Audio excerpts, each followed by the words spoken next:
Yeah, I've been charging my Apple Pencil.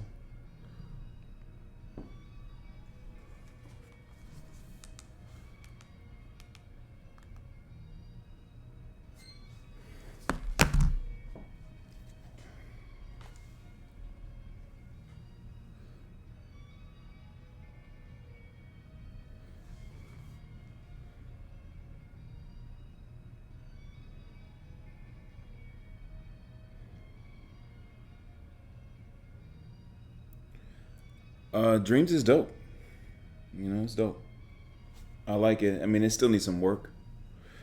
They had a new update. I probably should have updated it before I jumped in here. But I've been cleaning up these keys for, this shot that I did for my demo for Project City. So, and I'm gonna animate this out, and I gotta add a bit to the start and to the top of the scene with him chasing somebody out. But I've been I did a tie down pass of my initial rough, so I've been working on this on Project City for the last couple weeks. Not couple weeks. I mean, I put 4 hours into it so far. But I like it. It's cool. It's cool. I haven't pushed it to its limit yet, but and I still want a global camera. You know what I mean? Like, I really want a global camera. That frustrates me not having one, but it kind of is what it is for now. I'm sure that they'll be updating it sooner than later.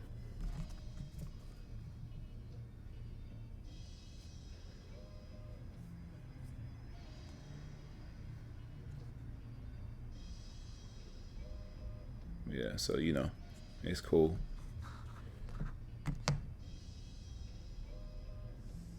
It's cool. I figured I would jump in and do a couple, clean up a not clean up, but do a tie down of the keys, a couple of them, because it's a complex design. You know what I mean? It's a complex design, so it takes a little bit of time to draw.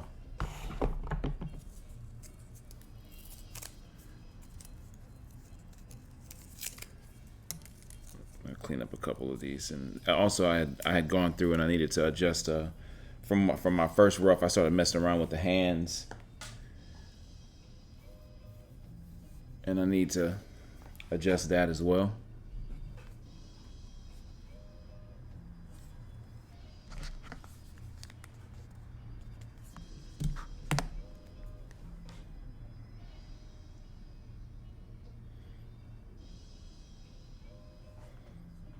I just hope my phone doesn't die while I'm working on this, because I have it up with my character design.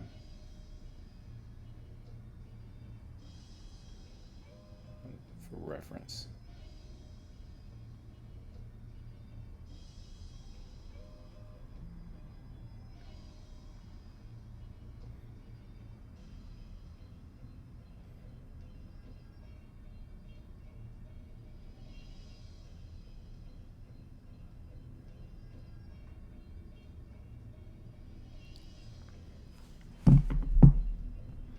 What up? What up? This is doing a couple panels. My Apple Pencil's charged. Just wanted to knock out a few.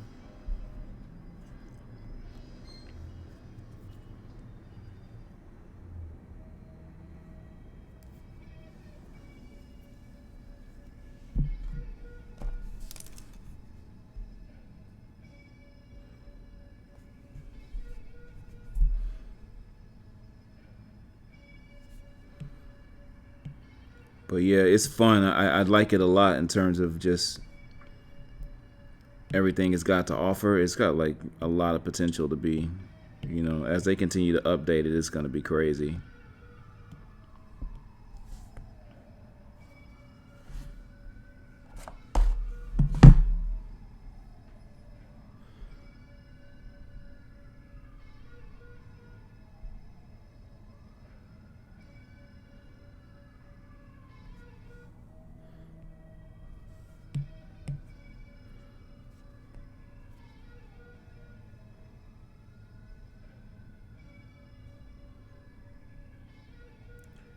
They just need to, and they need to copy paste with the selection tool, you know. Like that's the selection tool, and then being able to copy paste, and then that would elevate this to like, it would elevate this so much it'd be crazy. I haven't even seen what the update offers yet, because one came out a few hours ago.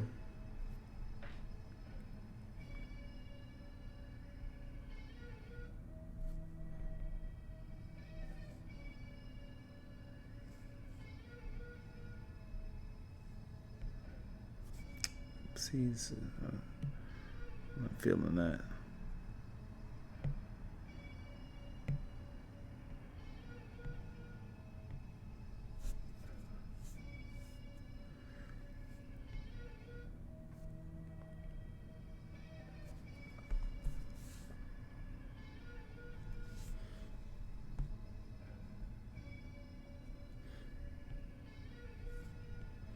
Just trying to make sure. I'm starting with that black lip lining of the hyena, because I want it's like the main focal point of the shot because of the contrast, but I just want to make sure it hooks up frame to frame.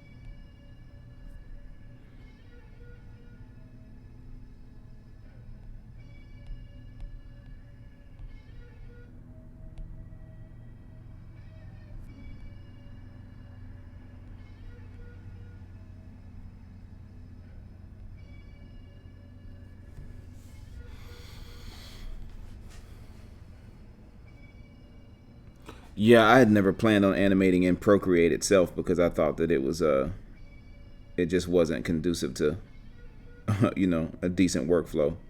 This is structured more like an actual animation software. You know what I mean? And it functions exactly the same in a lot of ways. It's just the timeline is still a little. I feel like it's unnecessarily. It's unnecessarily complex, if that makes sense. Whereas I think that they could have, in terms of the look of it, generally, I think that it could have been a little bit more simple and just, like the way other things work. But they wanted it to have a particular look. But it's still great software. It's a crazy application to have in your iPad for $20. Like, that shit's crazy.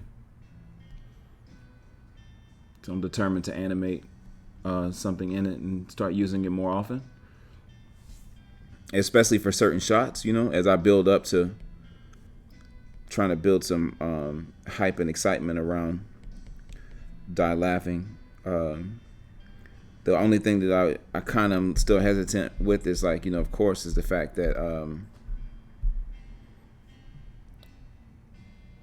it wait, what the fuck? How did I undo all of that? It was lagging? Oh, just drew all that. Kind of makes me mad.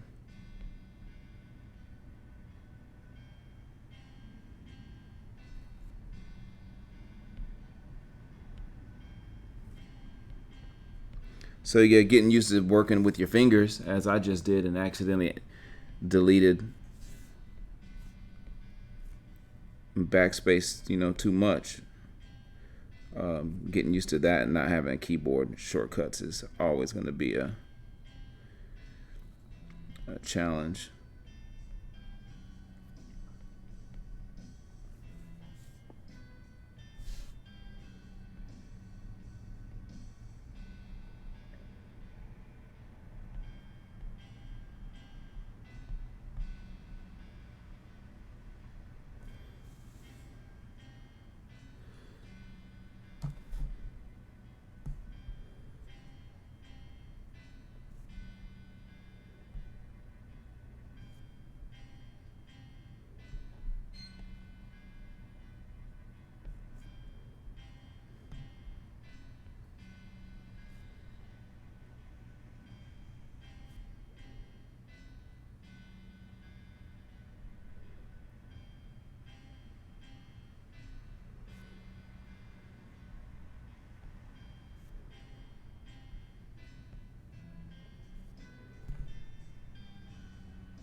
Oh, what up?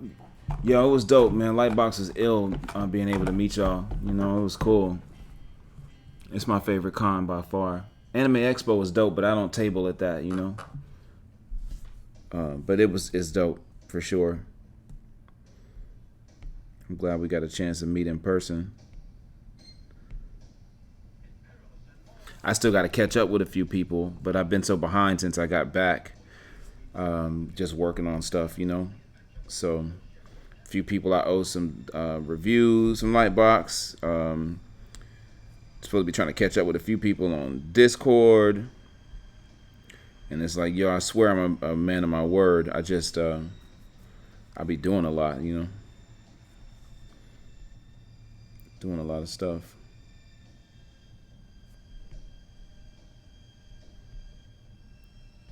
I caught up with the homie Zero Thomas via text, and we were supposed to try to link a month ago on Discord and chop it up, and I just hadn't had a chance to.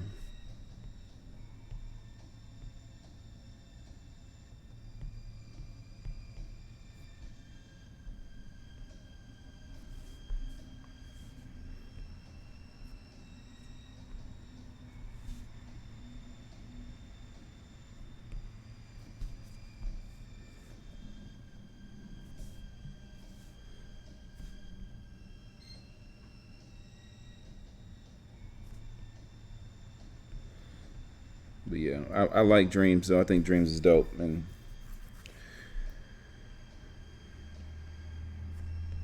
you can do a lot with this. It makes me want to upgrade my iPad for sure.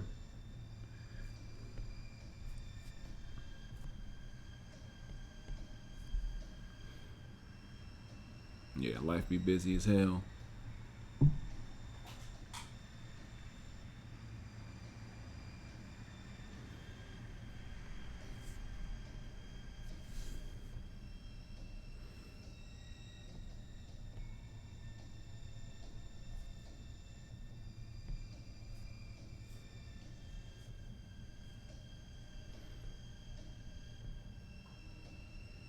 Looking forward to taking somewhat of a break this weekend, because I hadn't had it. This will be my first weekend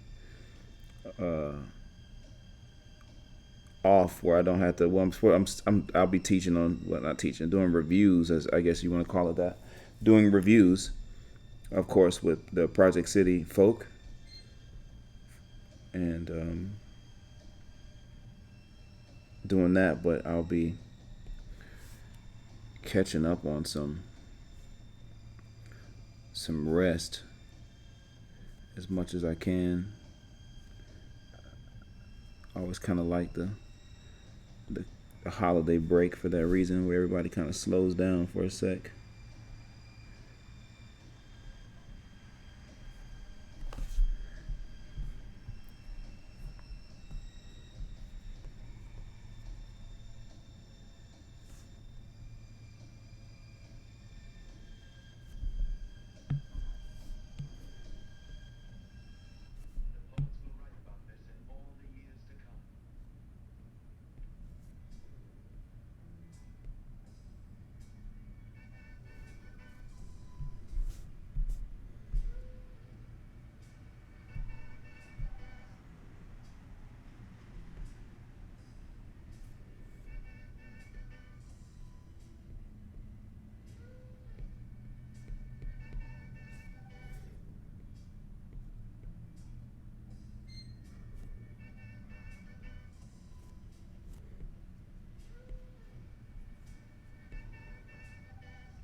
Let me tie down this face more. I'll do another pass after I get this part done.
No, I'm not simplifying shit.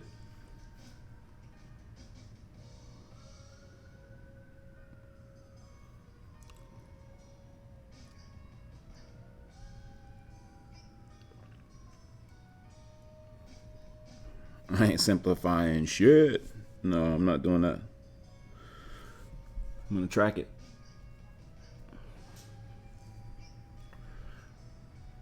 Really, it's just about how you draw it. It's not too much to track.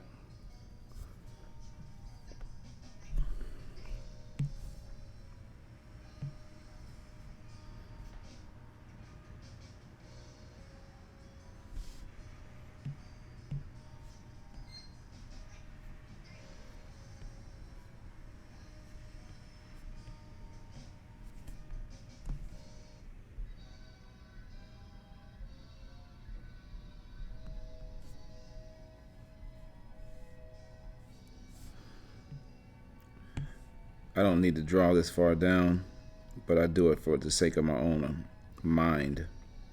You know what I mean? I just doodle in beyond the border so I can make sure that the weight and all that stuff is shifting the right way.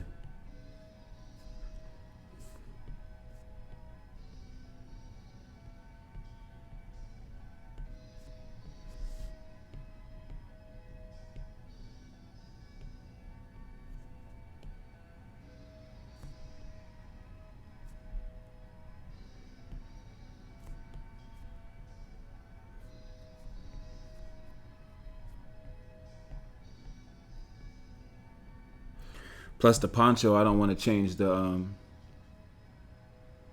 Yeah, it's just like drawing through. Plus the poncho is, it's an homage to Clint Eastwood because it's a variation of the one that he wore in Fistful of Dollars, that trilogy of movies,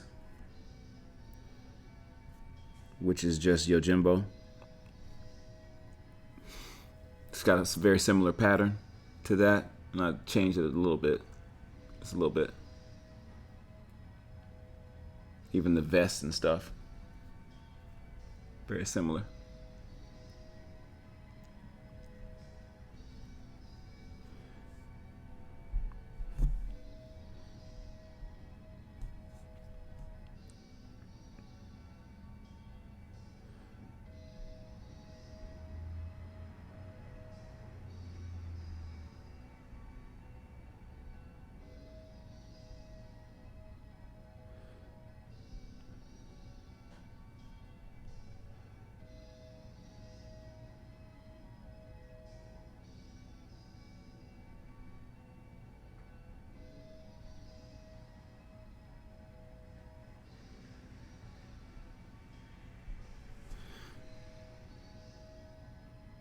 This is like a point where I would love to just duplicate the top of that hyena face, you know? So I have to draw that twice.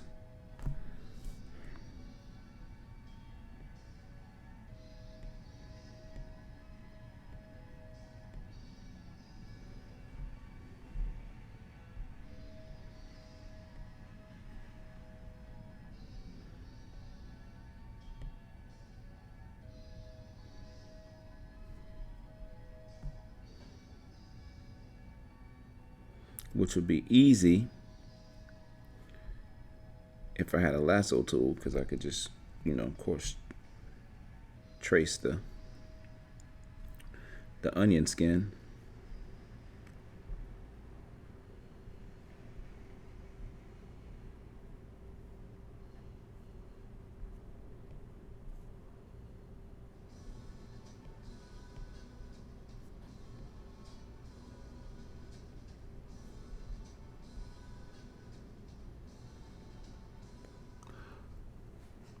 But yeah, the poncho's supposed to. Oh yeah, you caught that. The poncho's supposed to feel like big hyena ears. You know, that's what I was going for when I did the initial sketch in Storyboard Pro, which that was already this time last year when I did that little. It was like 1 hour when I did like 3 little sketches of this character. When I was like, oh, I'm gonna make up this quick short to end up turning into more. But yeah, the poncho when it opens up like that, it's supposed to feel like big wide hyena ears.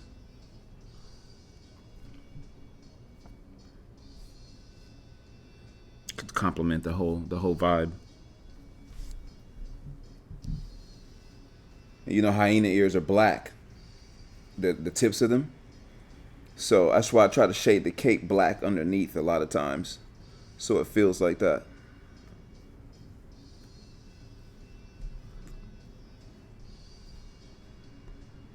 Not the cape, but the poncho. Thank you. Yeah, I want to get some sculpts done. I had already talked to the homie Raphael Phillips, my boy Raph, about it. But then I got so busy, I never did do the poses for him to do it. But I want to get him to sculpt them in ZBrush.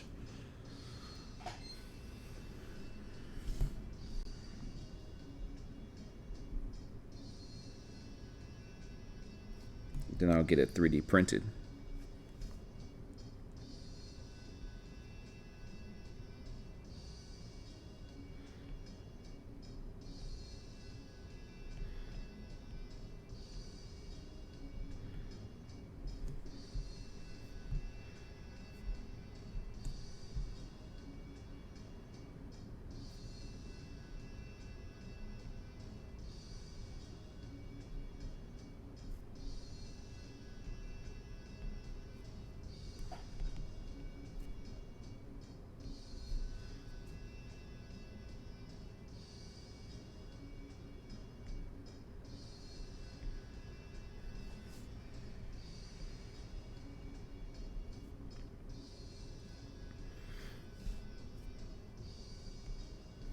The next thing I got to do is draw a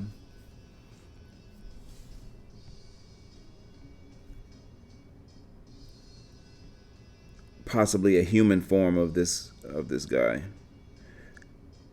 For those that have been on that are in my Project City stream, you guys have a better idea of what I'm talking about, but in the story, at least the brief overview. I've been keeping some of it close to chest.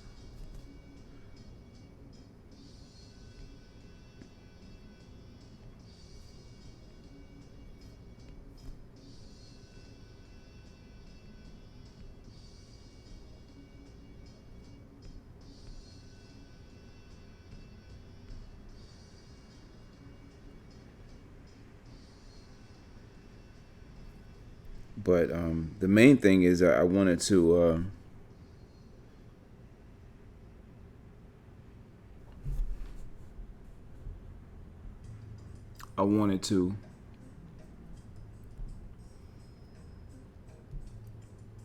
see what it felt like in 3D in case I wanted to do to go 3D if I animate it. But I haven't decided. I think I just like traditional 2D stuff. I could do it with a very economical budget if I needed to.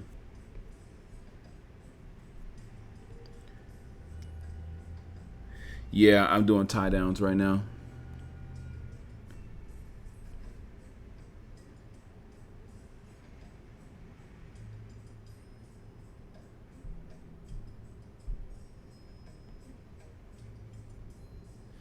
Just tying down the drawings a bit. These aren't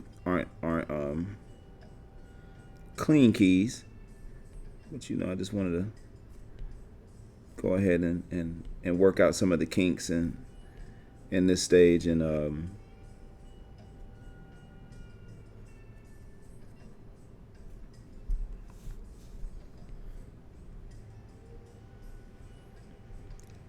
add some in-betweens if I need it. I'm not going to do too many in-betweens in this because I'm animating it myself and I don't have the time, and I don't really mind when things don't have a million in-betweens. Like, I just don't mind that on my personal stuff. Of course, if I was like going with the studio, it'd be cool to have it move as smoothly as it should.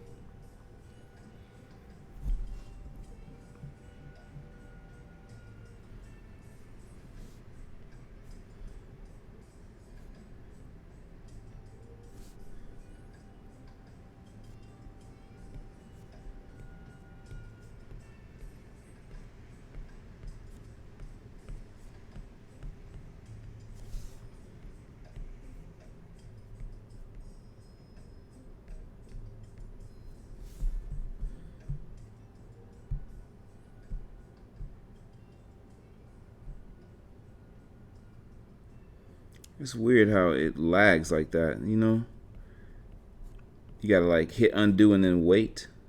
I think I need a new iPad. So luckily I was just doing the tassels because I would have been mad if that was something else. And it just kept undoing, and then you don't know exactly what's going on, and then all of a sudden loads up the undos.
I will.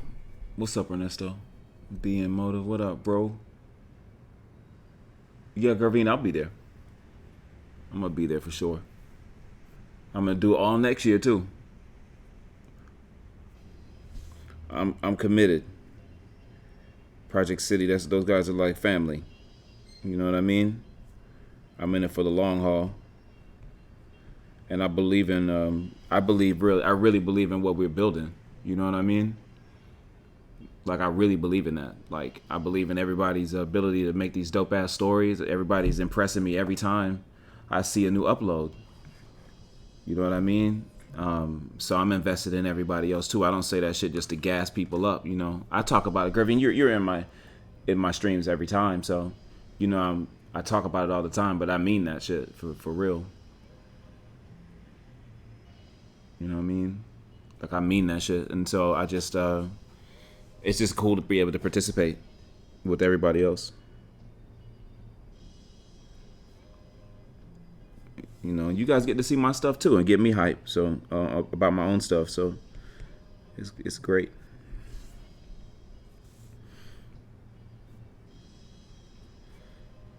I'm excited for Ethan's project and Rad's stuff. Rad is always making dope shit all the time, and Aquatic Midlife Crisis is gonna be raw. It's gonna be some game changing shit.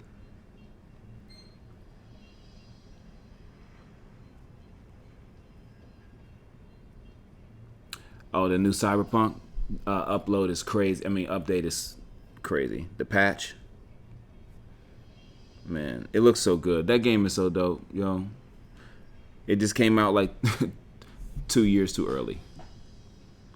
Otherwise, it would have been like, I mean, it's still revolutionary to me, and it's still my favorite open world game, just because of the detail and how, and it was a whole new world.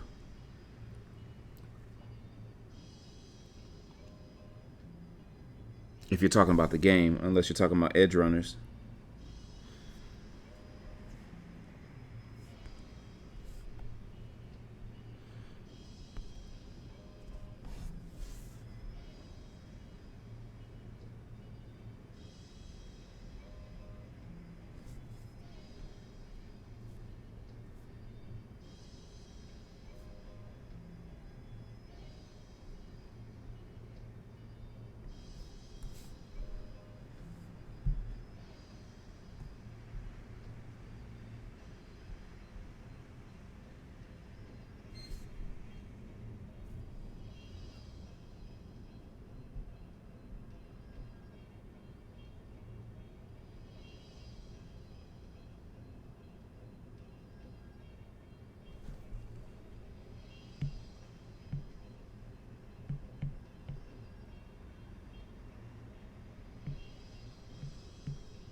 Oh, the game, yeah, yeah. It's raw, bro.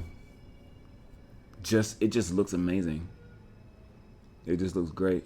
Every time I turn it on, like I took a break. I downloaded Phantom Liberty and then I didn't play it, and then I just beat it recently because I just, you know, I was like, I want to give this some time to really sit through it, and just even with the addition of that storyline, it felt amazing. It's just so immersive, coupled with Edge Runners.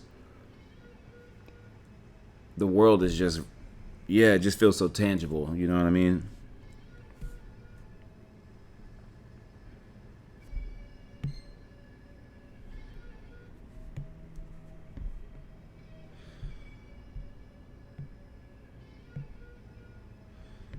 Oh, he's doing this bug again. I found a bug in Procreate Dreams the other day, and what it does sometimes is it treats your drawing like it's like the new layer here. It treats the new layer like it's the opacity's turned down. It's stuck like that. It's a weird bug. See, it works fine here. It did this on Tuesday. I don't know what's up with that. It's strange. How did I fix it? I'm trying to remember what I did. Let's go. Let's just leave drawing mode. And then go back into drawing mode and see if that fixed it. No, huh? There was something that I did.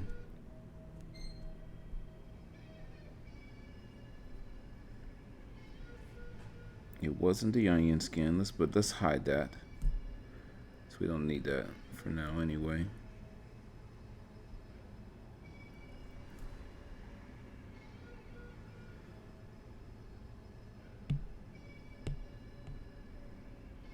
Such an odd thing, right?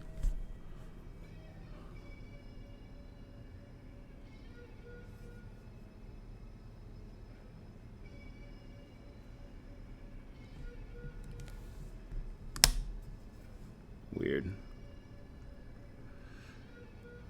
What up, Amandi? Yeah, I was there. My table was kind of slammed the whole time. Really, not like I was. I mean, I sold a good amount of stuff, and we almost sold all of our t-shirts. But I was really just trying to talk to people too. You know, there's a lot of people that I wanted to catch up with and stuff. So I had a lot of people because I was talking to people for like 5 to 10 minutes at a time, and then people were waiting and stuff. We did pretty good though. I kept it simple. I still have posters I need to sell. I just have been so busy since Lightbox because I took freelance the weekend before Lightbox, and it was scheduled for all the way to 12/15. You know what I mean? So, and then that went to this past week. So, to this Monday. So I've been working 10 hours a week, 10 hours a day, Saturday and Sunday, the last 7 weeks. I haven't had a day off in 7 weeks. So I haven't even had time to put them up in the store or anything like that. But I've got posters left still.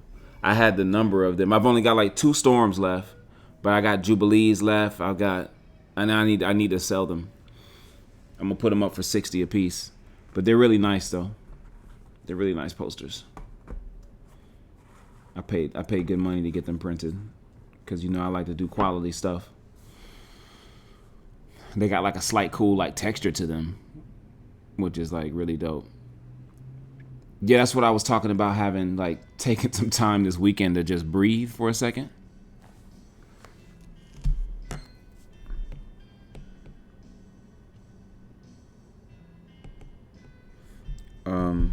Let me see if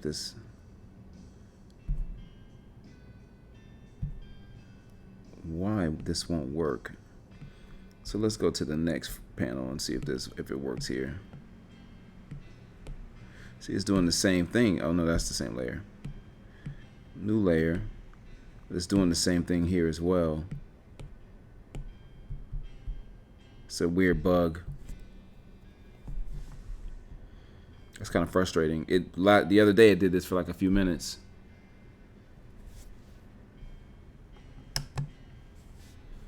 Yeah, it does kind of feel like a vinyl finish, huh? Like it almost feels like a vinyl record, in a strange way. Does that make sense? I still got Jubilees, I still got Spirals, still got Cyclops, I've got some of everything, but I've only got like 2 storms left. I apologize for choosing a square, but I did it for the gram. Instead of doing it for like a regular poster size, which would have made it very easy. And if I would have just got like a traditional poster size dimension to that stuff. But when I started those, Instagram only had square crop. They updated it. Those are 3 years. 3 years, a little over 3 years old now. Okay, so I'm gonna have to restart the app. Oh, okay, you just installing an update.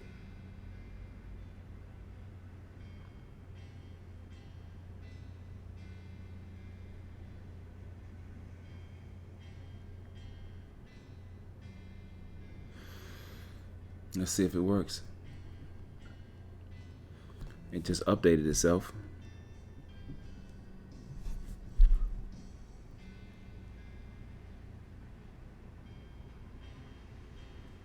Yeah, I wanted to do LA Comic Con, but I was conned out, bro. I was just like, I can't.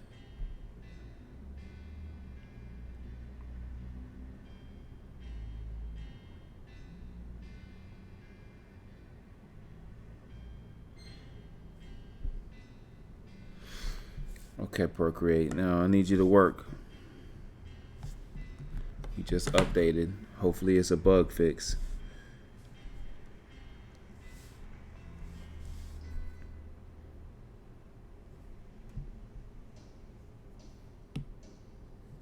Nice.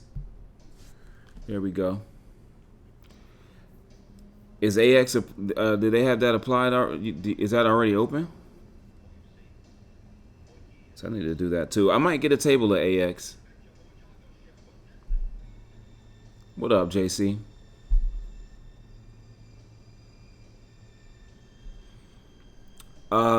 Wizard. I don't know how to explain it, but the way I kind of approach her hair, Fevin's hair, is like a telephone cord. You know, so I make basic shapes, you know, like where I kind of want it, you know what I mean? Like you figure out the shape of the hair, right? Like, you know, you figure out the shorthand, right? So this is like her curly cues, right? You see how I'm kind of making the basic shapes?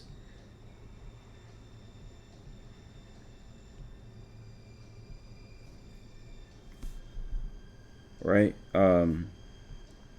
And so once I've made the basic shapes, I go in with a little bit darker, more intentional, like with more pressure. And I just start making sense of the curls. But think about it like an old telephone cord for those that remember landlines. Right? And so you draw the inside of the, and you know, but don't treat them like it's thin paper per se, right? So you got to give it body.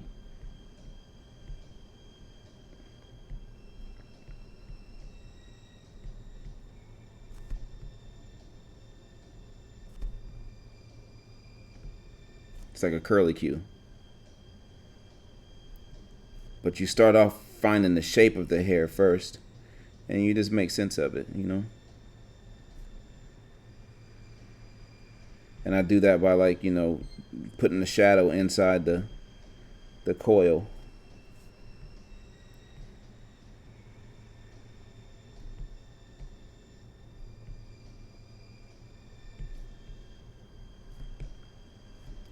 And the thing about it is you don't have to draw every single one of them. And also how you create depth with that hair by, like, you see the coil of this here that's in the front. So then I will put shadows next to it so that and layer it like it's with overlapping coils like this, you know? And then you just fill it out.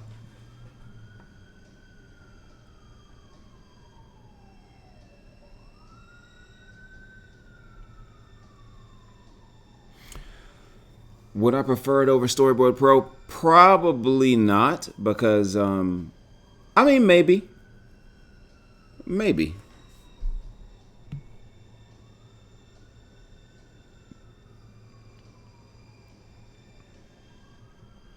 You know, maybe. But yeah, that I would just do that, you know, and then just continue to fill it out, and then when you go over it again with a third layer, you can make sense of all that stuff, you know.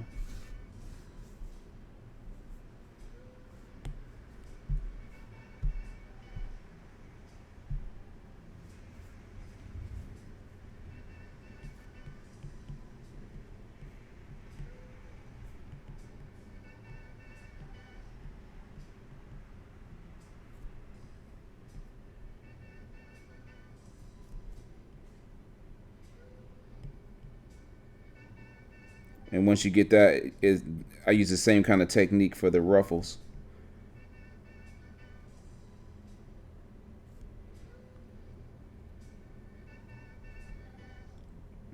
where it's like you just draw and you just create these overlapping shapes.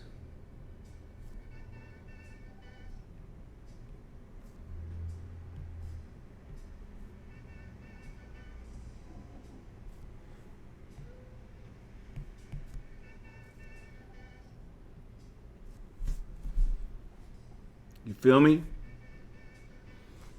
No, that's cool. I like to thoroughly explain shit. You know how I roll.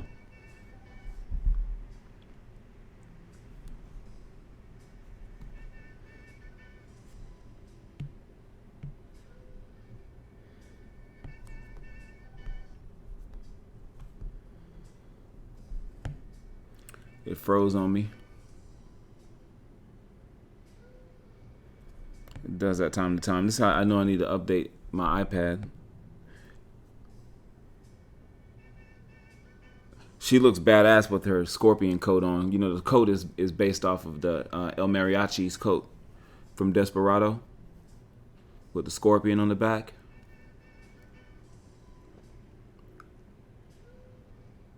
Except it's, like a darker brown. Almost like a charcoal, almost.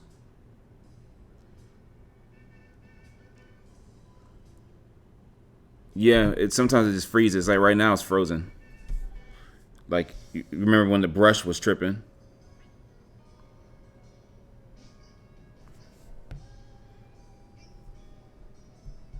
Yeah, it's just like it's just sitting right now. Well, it crashed.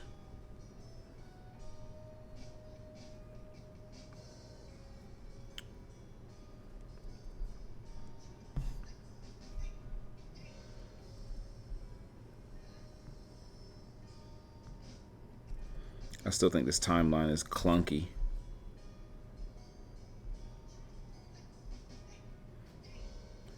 Like you also, I feel like you need lines, like a grid that goes behind all this stuff, up and down.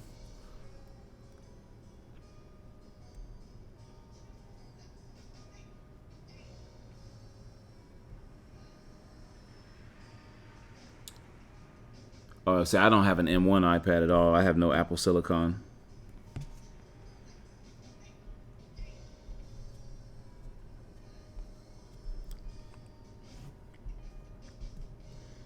But you see how that it took me that's kind of just took me 20 minutes out of my workflow. Just dealing with that.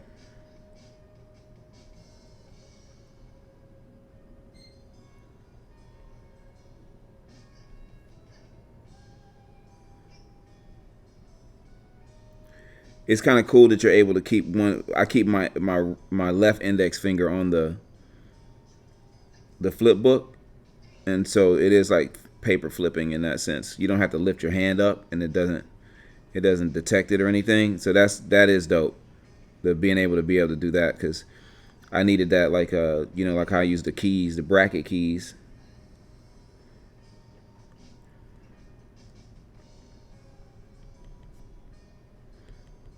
And any other kind of animation software.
Fevin is dope. She's actually becoming one of my favorite characters to draw.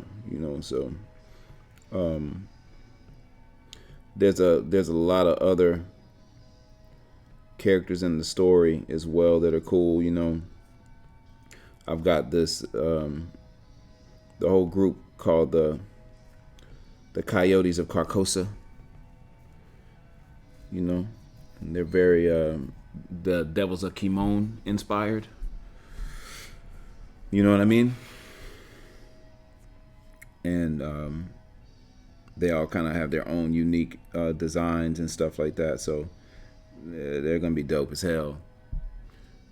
And then there's a kind of a rival character that from the group that Fevin, who was used to be involved with before she kind of like went solo on her own way, which is that same group, same organization. But they're both kind of Wicked City inspired. You know what I mean? So whereas Fevin's a scorpion, she's a spider.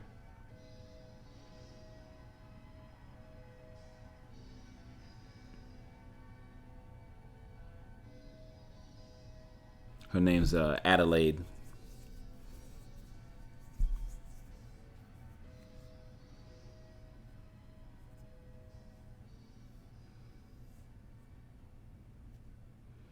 Oh, I bet that was dope. To see that those old buildings.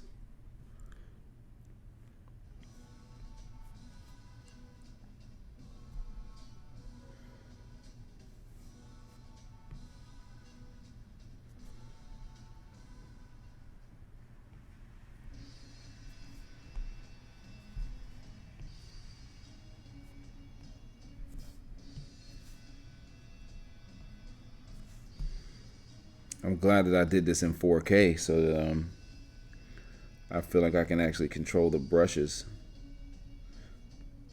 better as far as like the size.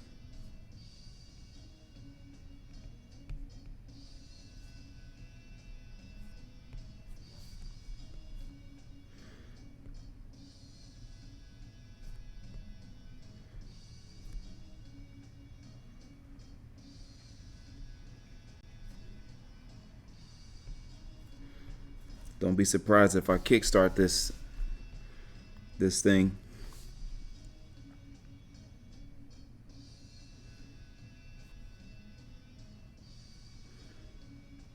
I would personally love to be able to work on this and not work on somebody else's stuff for a little bit. So hopefully if I do decide to do it, man, I would love for you guys to support the Kickstarter, or at least signal boost, I'm gonna have to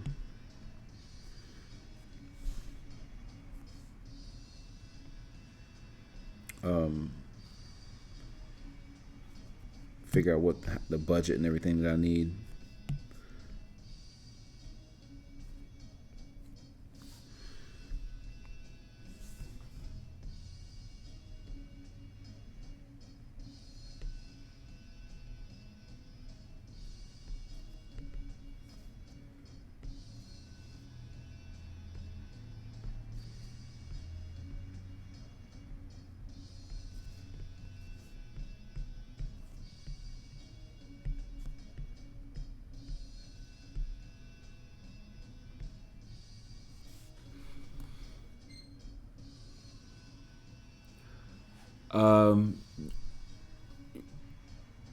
I'm going back and forth because she's kind of somewhat of a hothead, but she's not cartoonish, if that makes sense, But she's I want somebody that has enough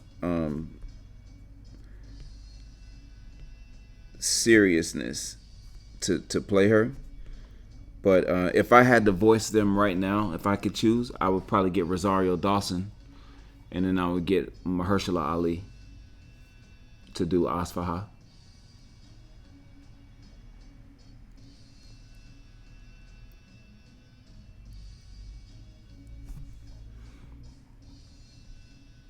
But that's just like off the top of my head, you know.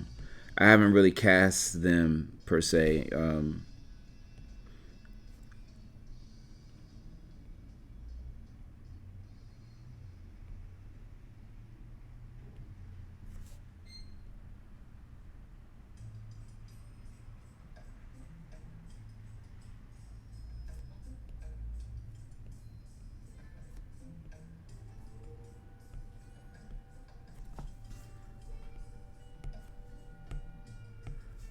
Come on now, Procreate Dreams. Maybe my Apple Pencil died. Maybe that's what happened. Let's see. No.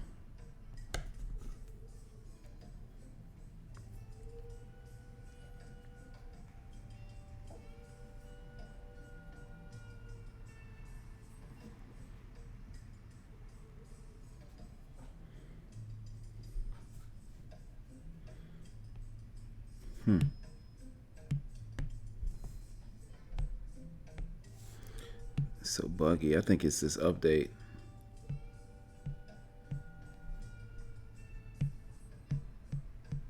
Yeah, look at that. That's weird.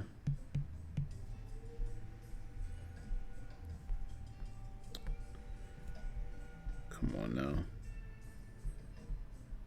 It's very frustrating. No, this is not an old iPad. This is a Gen 2 pencil. This is I have an iPad Pro from like 2018, 2019.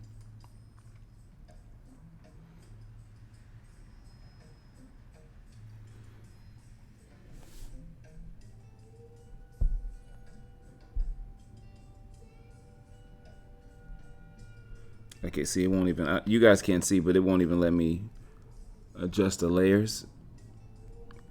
Can you see that it flickering? You see the layers flickering? That's me trying to turn it off and on, and it won't do anything. I'm just hitting it with my finger. Hold on one sec.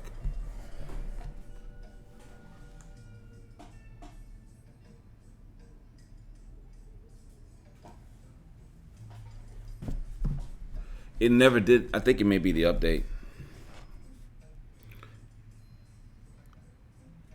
Just give me one sec. I'm just.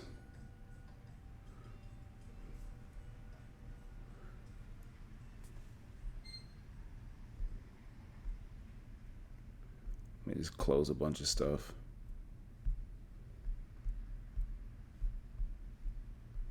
Hopefully this will free up some RAM.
What the fuck is that about? Why does it do that?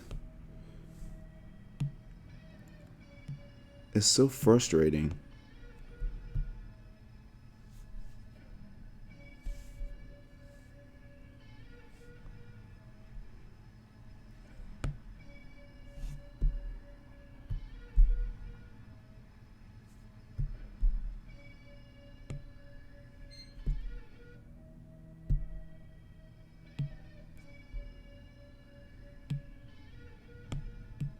It's gotta be something that I'm doing.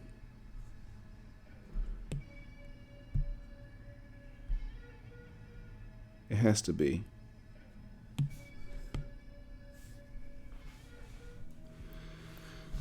don't want to have to do this every time I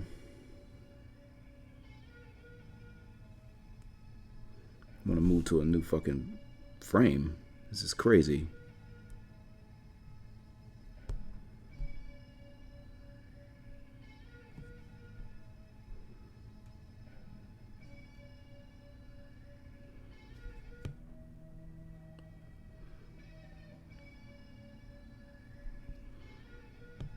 I think I got it.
I am caught up on Jujutsu Kaisen.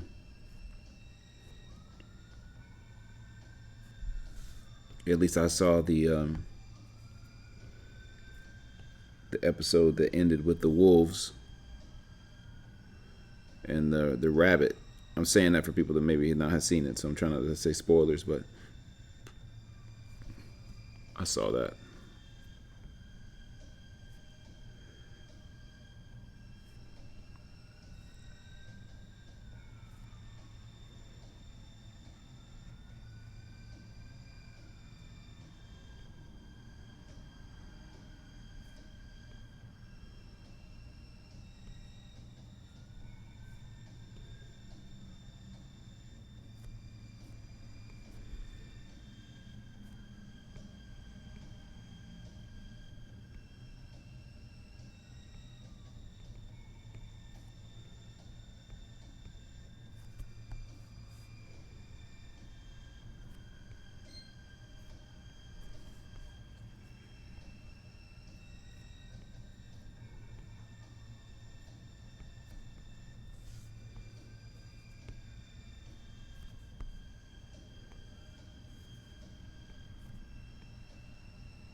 Yeah, I mean, I feel sorry for them too. They were a part of something great though, and at least they have that, which is not necessarily solace, right? But that shit was amazing. What the fuck? Why is this? Okay. Now we're gonna be weird on layer opacity now. This thing is acting so buggy. Like this is up 100%, and now it's not. I wonder what it is that's going on. And if it's something that my palm is doing, then that's a major flaw.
This is very frustrating.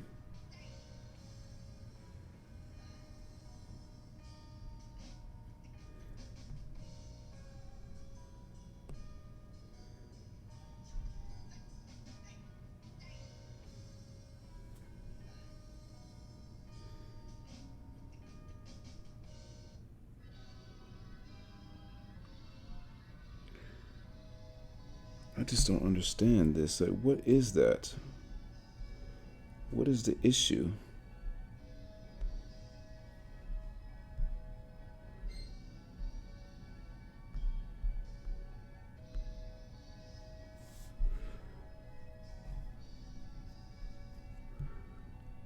This is like destroying my workflow. It makes me want to not continue.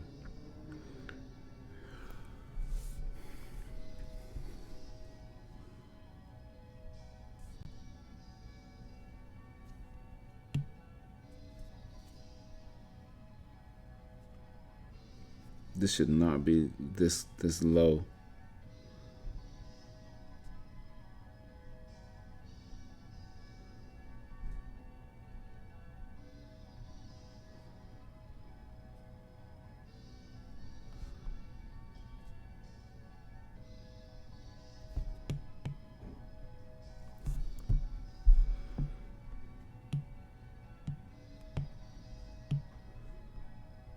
This is fucking annoying.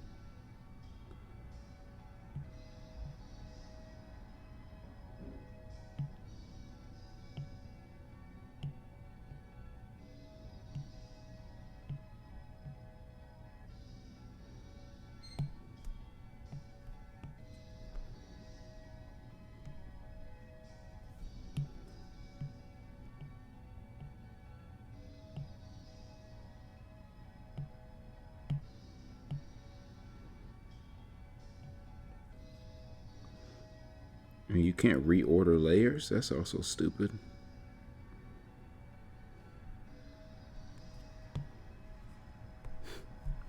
This nonsense is crazy.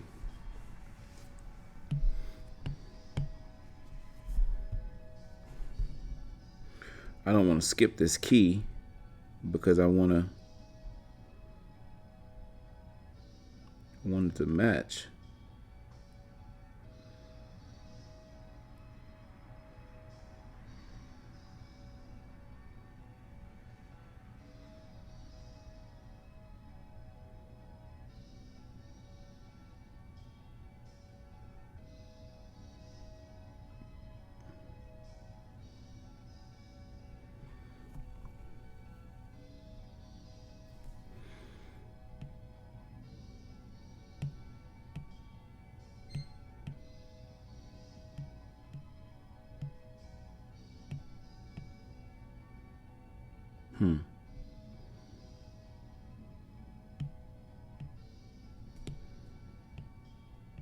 That's gotta be a RAM thing.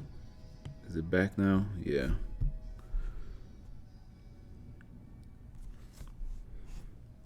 Jesus.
I gotta change this YouTube playlist. It's just playing these same instrumentals over and over. I was too busy trying to figure out this layer problem, but then I didn't realize they've been playing the same shit over and over. My bad, yo.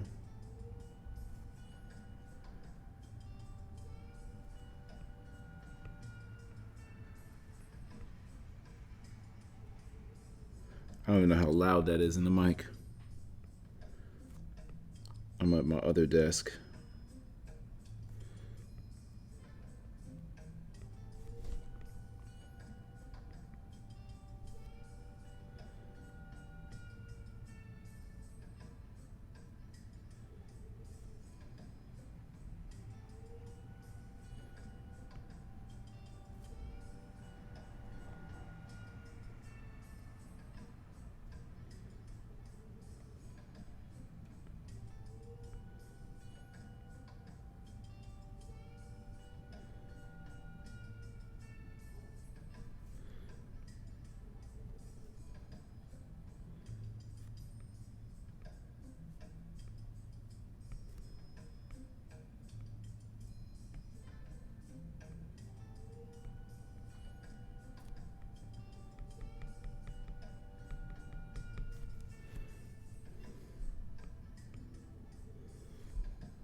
kind of funny. It feels like a dog coming out of a blanket.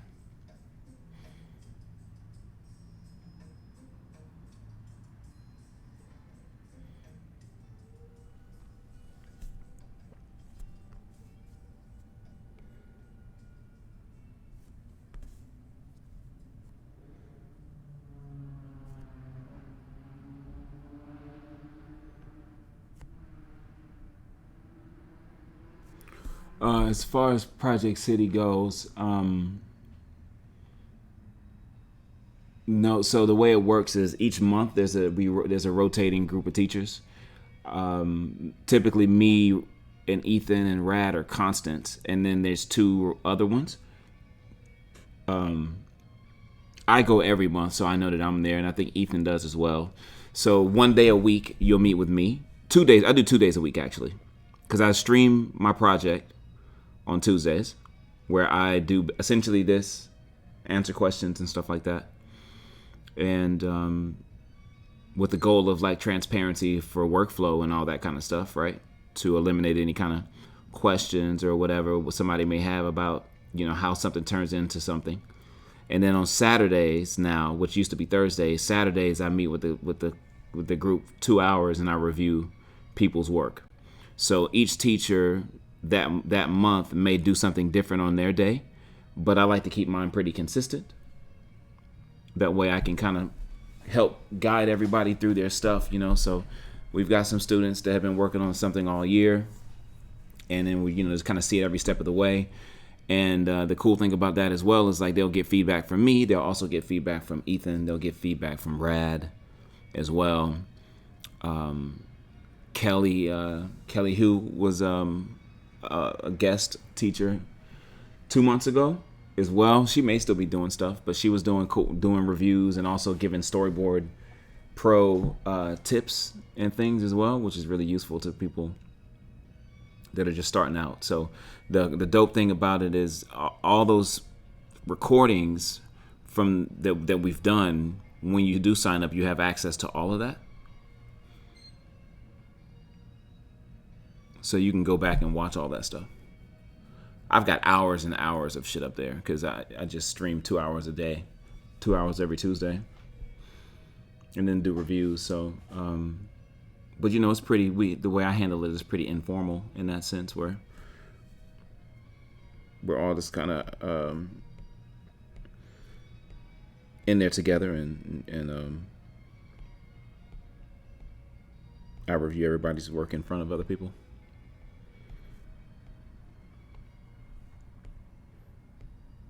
The last few months there was a bit more of a structured assignment theme that was going on called the mini series, where we were helping students do like 1 to 2 minutes starting from scratch of an animatic, right, which included like your log line, then your extended log line, then a beat sheet, then a script, then your character design, then your thumbnail pass, then your animatic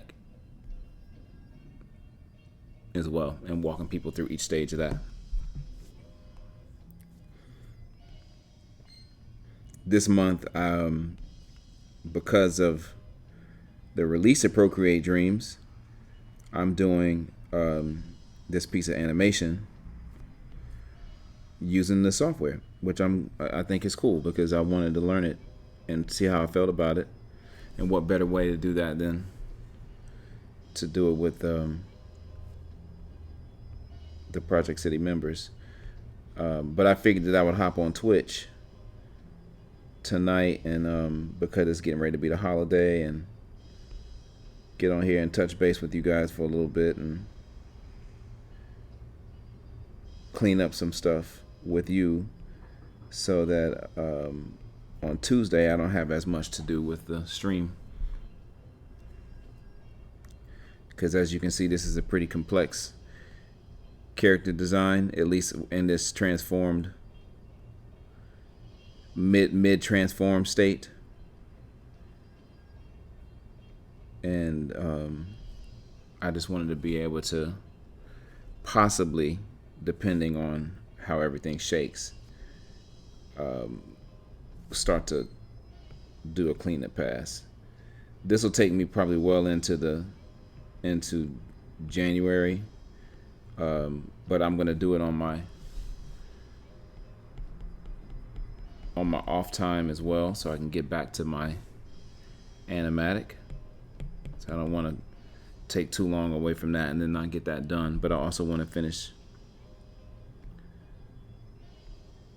this piece of animation as well. So I'll chip away at it as the months go on. And who knows, I may get a burst of energy where I'm just like, you know what, I'm gonna go in today and knock that out.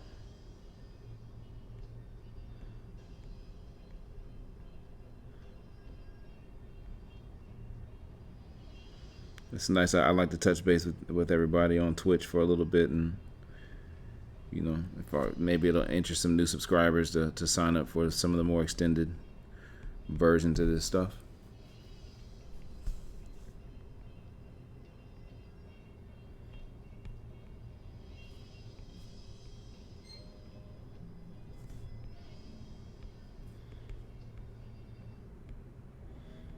It also kind of helps with outreach of the project as well, because a lot of that stuff is just incubating on Project City for now, because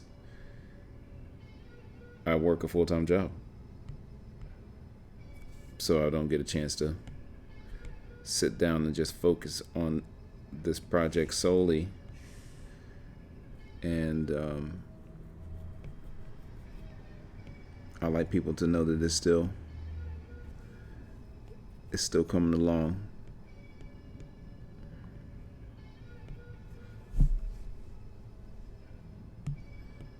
That's a long-winded ass answer. My bad, wizard.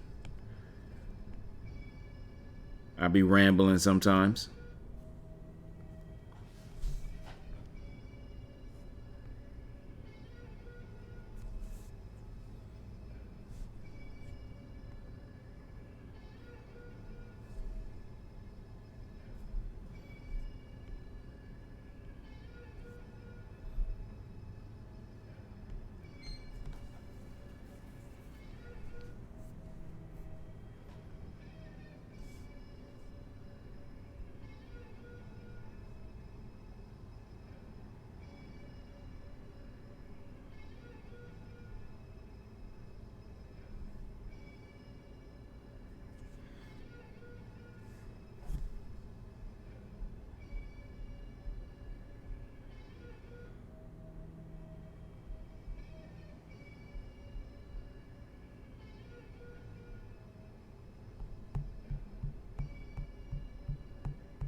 All right, give me 1 sec. As much as I love this album, this is the Ka album, Orpheus and the Orpheus versus the Sirens. Such fire production. Animos did this. He did the production for this album for Ka. I don't know if you guys fuck with Ka, but this is the instrumentals.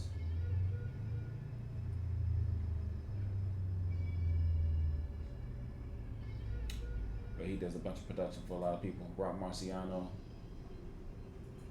a few other people.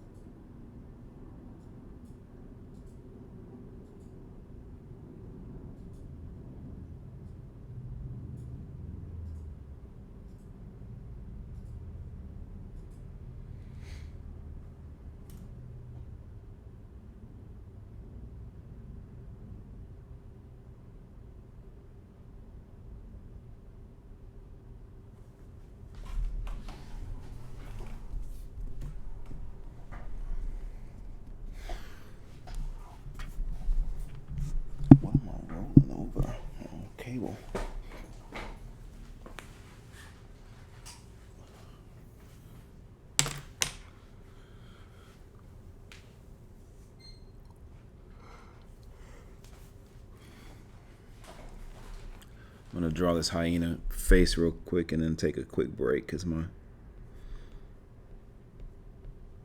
back is tired. I don't have an incline to work on my iPad. I do have a second standing desk that I use for traditional stuff, you know.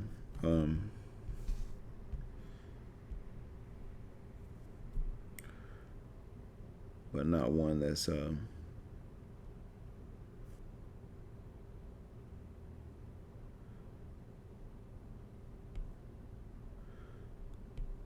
allows me to put this iPad on an incline.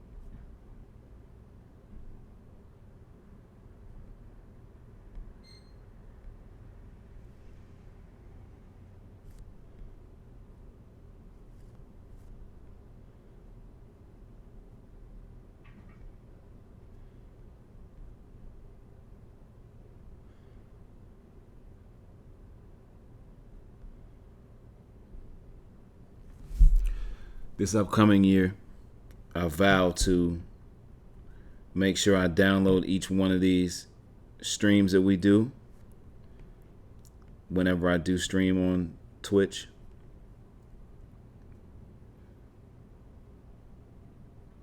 And throw it up on YouTube.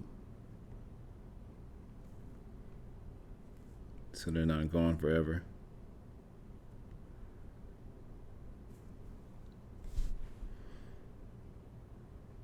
I'm actually thinking about just streaming straight to YouTube instead. But it's such a cool, you know, everybody's got such a cool community here. But I thought about it.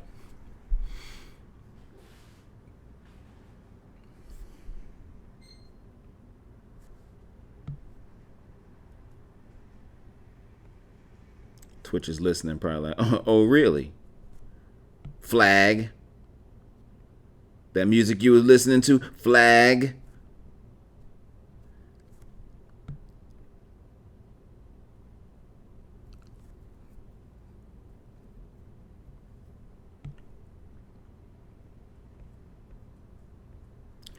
Yeah, I could do that.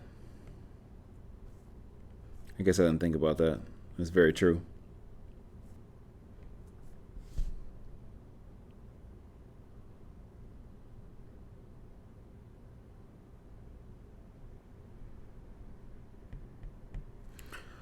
I'd like to be able to stream to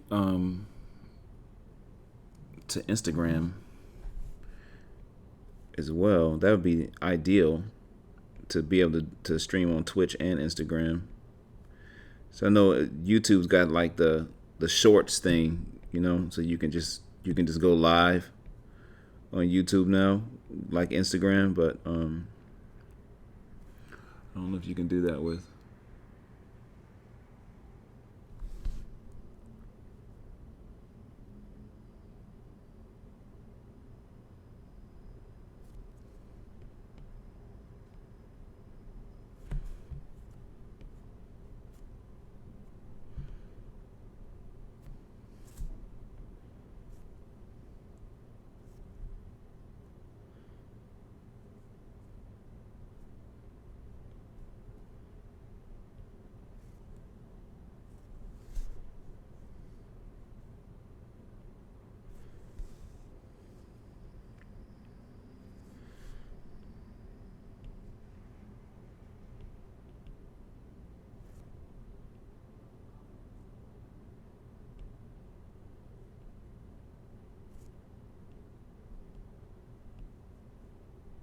What is Streamlabs?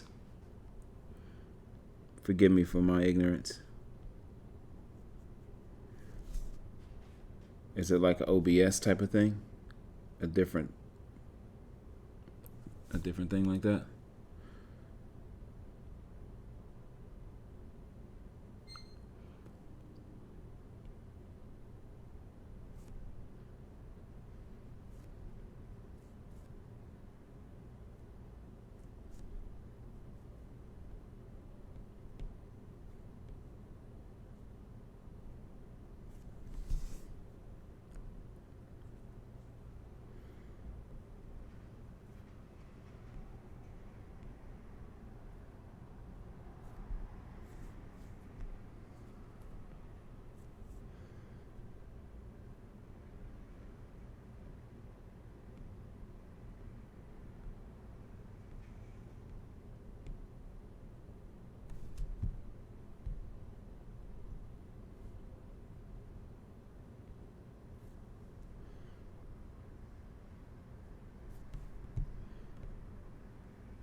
Oh, nice.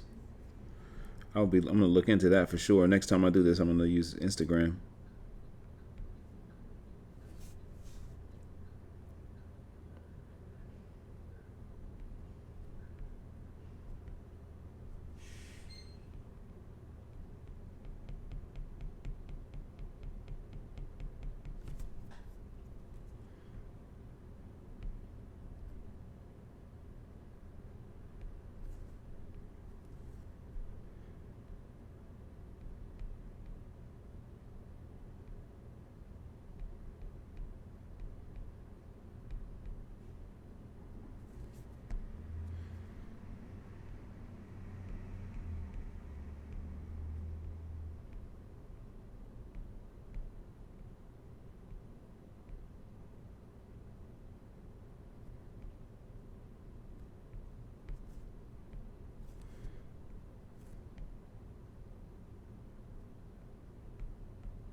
Oh shit, I'll do that.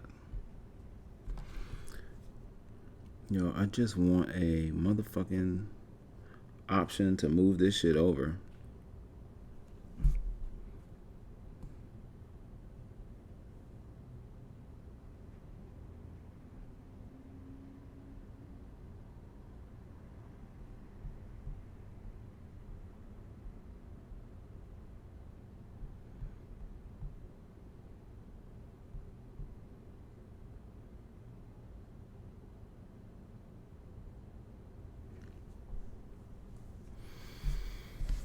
All right, I'm gonna be right back, y'all.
I'm just giving myself a quick break, real quick. But I am here though.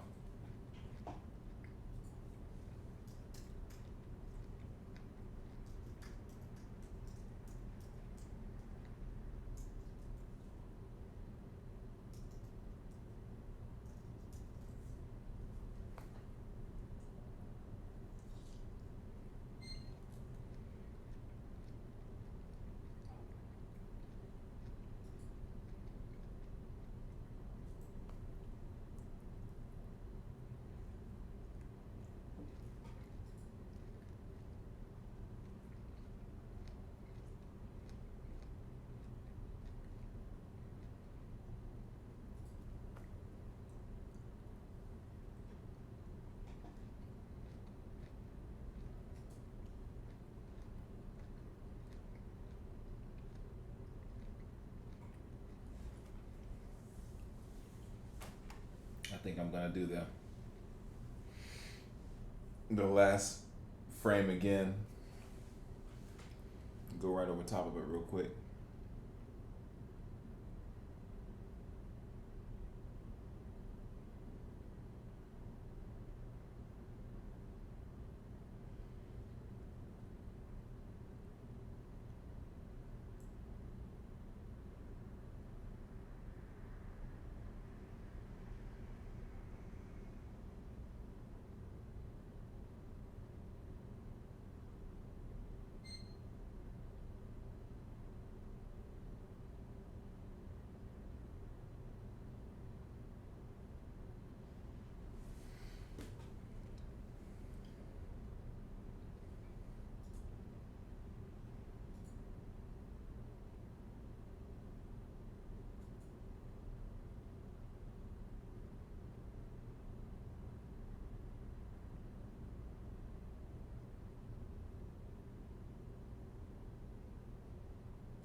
Man, I gotta get an incline for this. Gotta get an incline for this thing.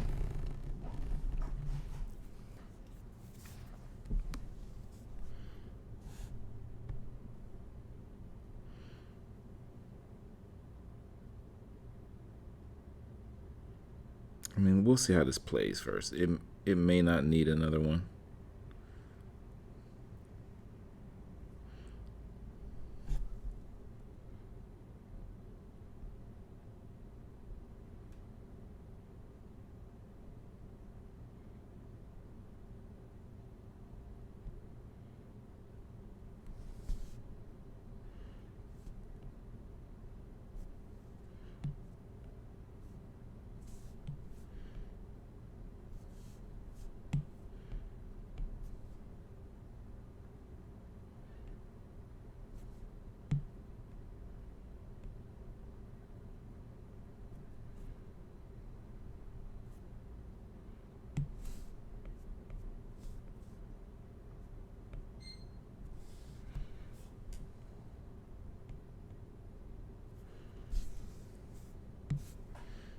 I wonder if it's just because it needs to be up under the poncho some more.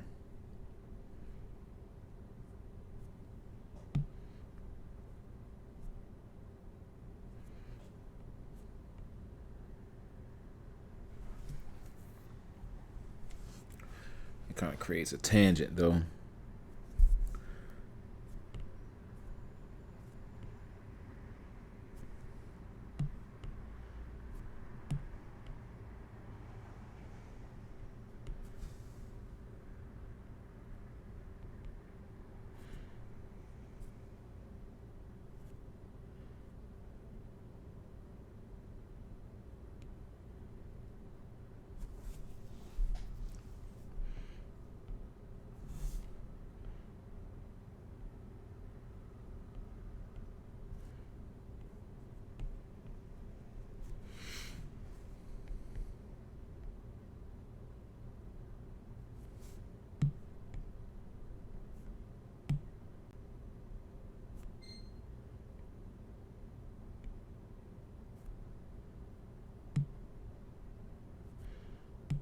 I just need to give this ellipse a little bit more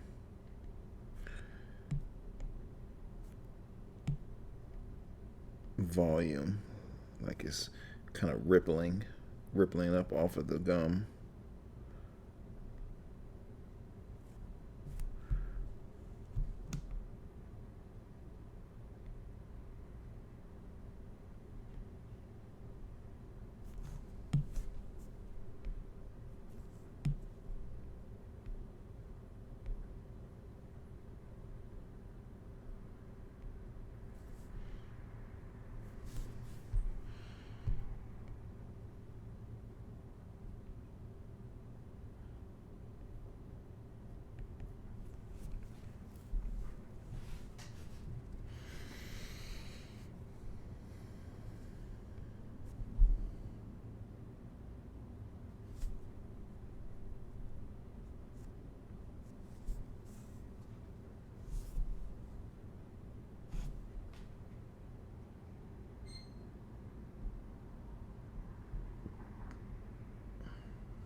This one needs to be adjusted for sure.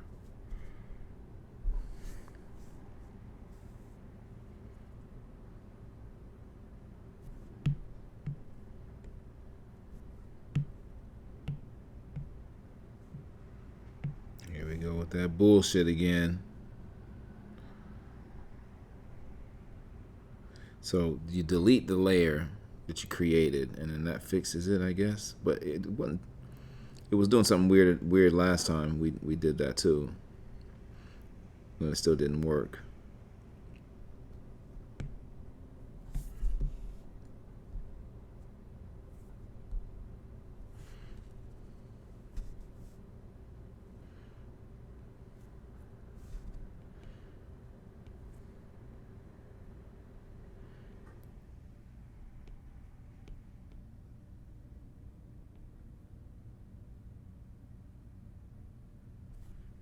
Oh, it doesn't do the snap circles like Procreate.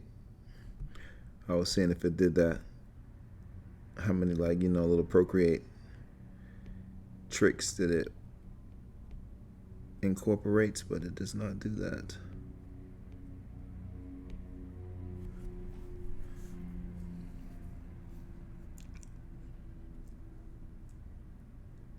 Yeah, I do. I have a standing desk, like the automated one, motorized. I have two of them right next to each other.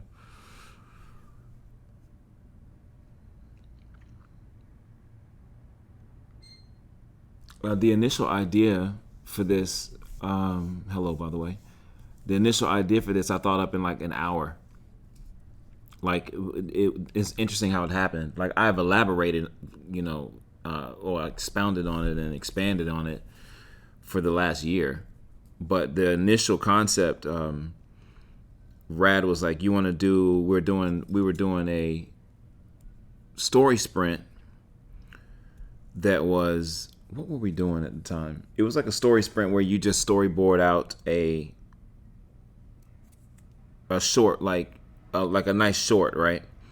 And right before, an hour before, I wasn't prepared because I hadn't had anything prepared, so I was just gonna go into it and do something cool. And then Rad was like, so I was like, well, what I can do, at first, he was like, it's fantasy month. So I was like, oh, it's fantasy month. Okay, well, what can I do this fantasy? And I was like, well, let me just keep it simple because it's about how to stage a scene and stuff. So I was like, let me just keep it simple, and I'll do like a man walks into a bar. And then I was like, well, how can I make that interesting? I can just make it a man that walks into a saloon and do a Western. You know what I mean? But whenever he told me it was fantasy month, first I was just going to do that first. And then he told me it was fantasy month. And I was like, oh shit, well, I got to make this fantastical. You know what I'm saying? So I was like, instead of it just being a regular man, I'm going to make it a werewolf. And then I was like, but he's going to be black. So I should make it a hyena, a were hyena. And then that just kind of like threw me, like sent me down this path, and I went down the rabbit hole. But there's a recording of it. But we sat for 2 hours, and for about an hour and a half, 2 hours, I drew out 3 poses of him, where I drew him like a quick rough of him, not transformed. This mid transformation that you see right here on the right side, I did an initial rough of that in Storyboard Pro, and and I drew one of him fully transformed. And people really liked it. Like, I posted it up on Instagram. It got like 15,000 likes or 10,000 likes or something like that. So I was like, oh, okay, I should just go ahead and do this. And so I was like, oh, I'm gonna expand on this. And it became an homage to Kawajiri. And so I wanted to do like a, Wicked City meets Vampire Hunter D Bloodlust, because Vampire Hunter D is a Western. Through and through. It's just a sci-fi Western. Both of them. They even have regular Western stories, the plots. Super Western. So I was like, okay, I'm going to just expand on that. It happened just like that. You know what I mean? It was just like that.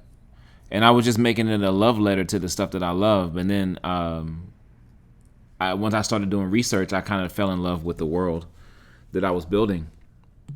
And so I just started adding lore and characters, you know what I mean, over the last year. couple hours a week. But I'm glad that you like it, though. That makes me happy because I wanted to do something different, and nobody was doing westerns really like that, and I just wanted it to stand out and be different. So, and I wanted something drastically different from my other projects because the other two that I have, Sola and Rossum, are both like sci-fi, super sci-fi. So I wanted to do something a little different, and then I wanted to do a horror, series too. So I thought it was cool, and so then I just kind of added and I made it a cosmic horror western because I'm incorporating a lot of Lovecraftian stuff in it as well. So it's gonna be cool. I'm gonna do my best to make it dope.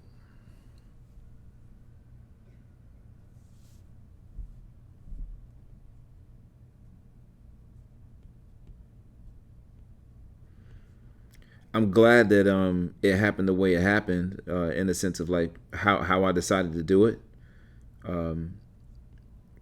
Just through that quick text conversation.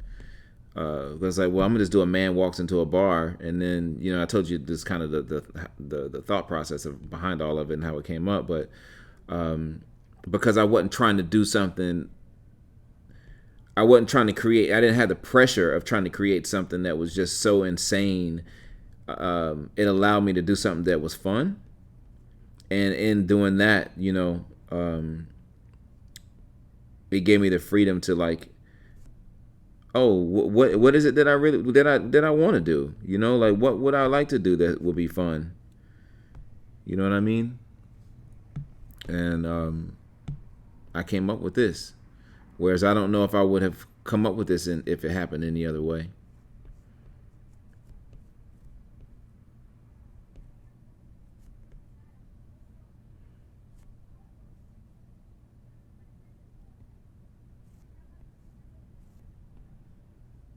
There's gonna be. I do know that there's. I can't say too much.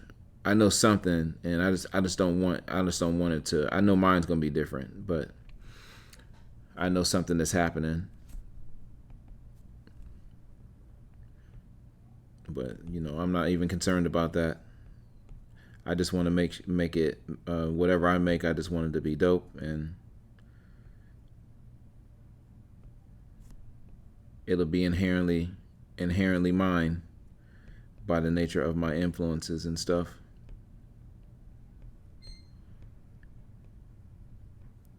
Anything else would be a pretender.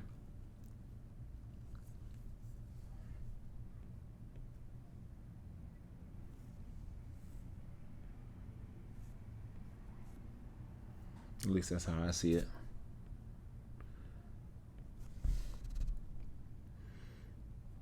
But I knew I had something cool because I had a couple people reach out to me immediately, asking me about it, and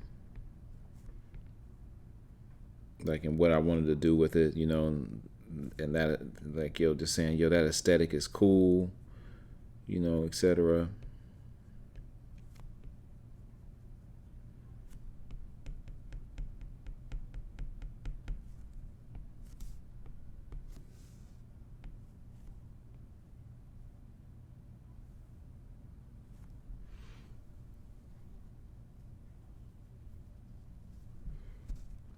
So, but yeah, I haven't been in a rush to do anything except build the IP up.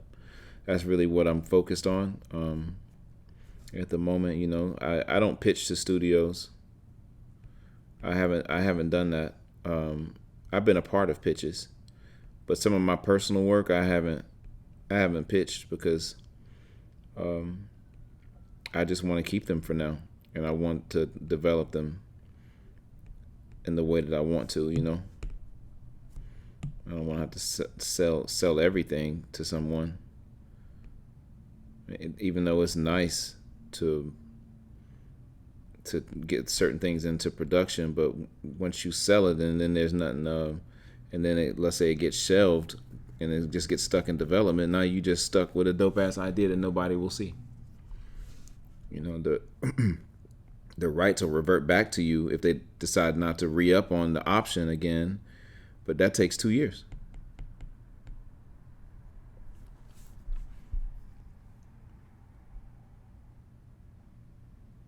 You know, I'm trying to figure out what is distribution these days, you know?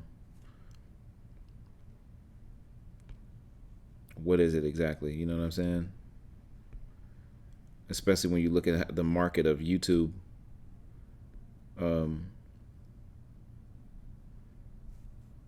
How much market space they have in comparison to the other streaming platforms. It's not even close. So if I could fund what I got going independently, and then finance some stuff, you know, hopefully I'd be able to.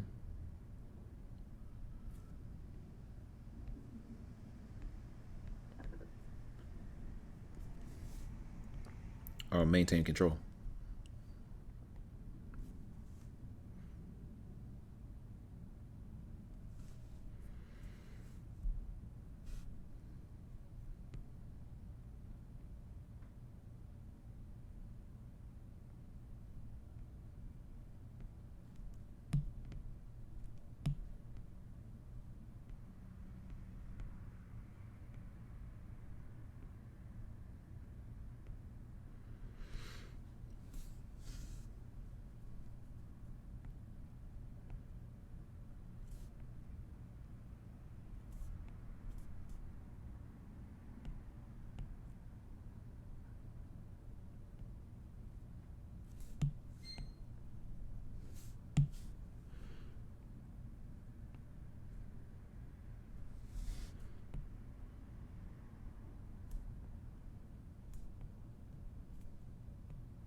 Yeah, so really, it's just about like, how am I going to finance production and such, you know, and then what's my end game, you know. So I'm tempted to. There's a couple things that I'm still trying to figure out what it is, what would be more beneficial, because I would love to be able to just make a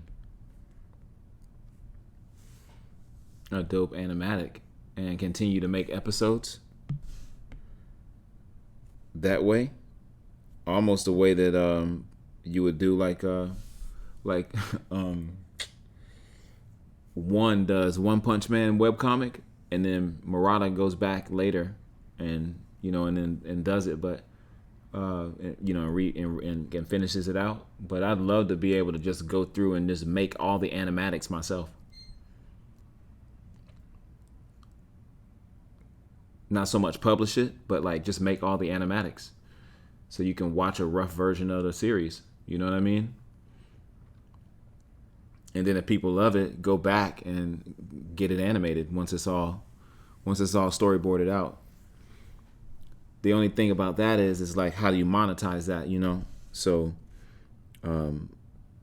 whereas the business model would be typically, you know, if you do a comic first, that's why everybody always ends up doing the comic first, because you can get the story out, complete it, somebody in a consumable form that gives you revenue, because you have a product to sell,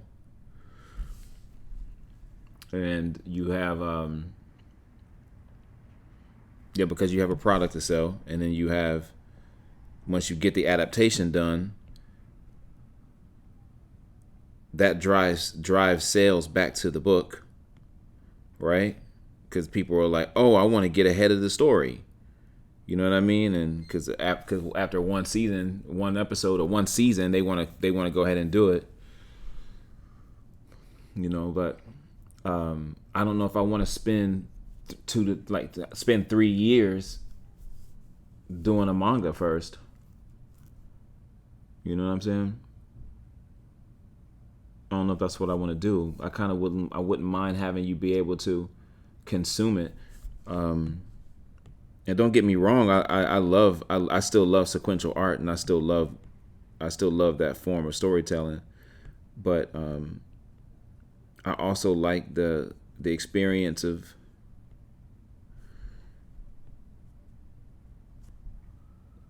watching things.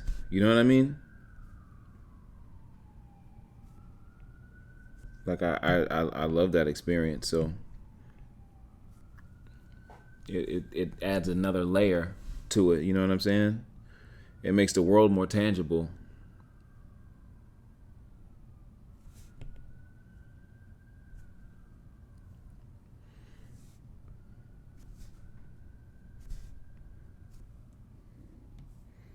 So the plan is to do this and put out an art book of it.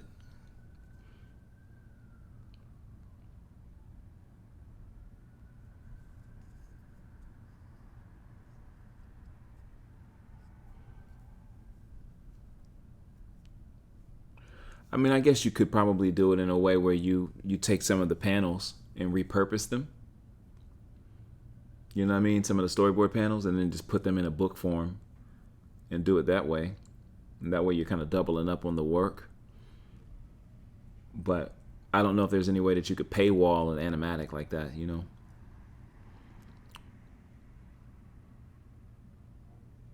And then also too the fact that you can take a book is like a physical thing that you don't need a screen for.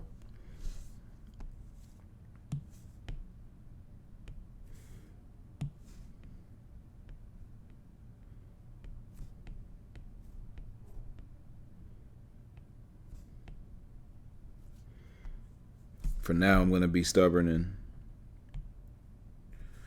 just try to stick to my guns and make an animatic. You know what I mean?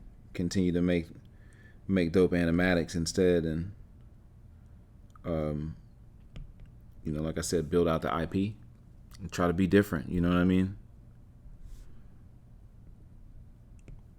Try to be different. Do something. Do something my own way.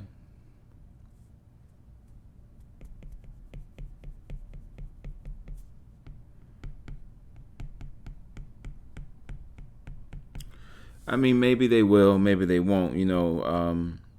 The putting it on Patreon. I mean, that is cool, sure. Um, I'd have to get to the tipping point with that, but the interesting thing about it that makes that more difficult is like that's easier for certain people when they live internationally. I live in Los Angeles, yo. It's expensive as fuck to live here. And while that sounds like a good plan, it would be like, okay, I would have to move somewhere where my overhead would be like a fraction of what I pay now, and I don't live extravagantly or anything like that. Like I don't live in a I don't throw away money on rent, but you know, to make that work, I would need to live somewhere in South Africa or something like that. Somewhere like where the price of living is way cheaper. I'd have to become an expat because the states are just expensive.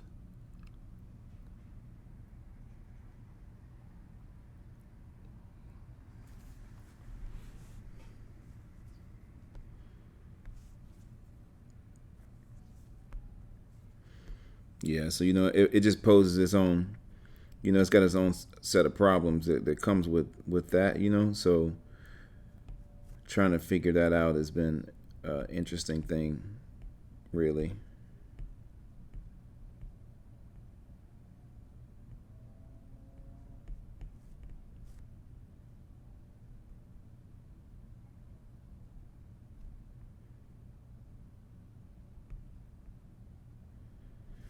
But nothing's impossible. I never think about it like that. I just try to stick to my guns and make good content.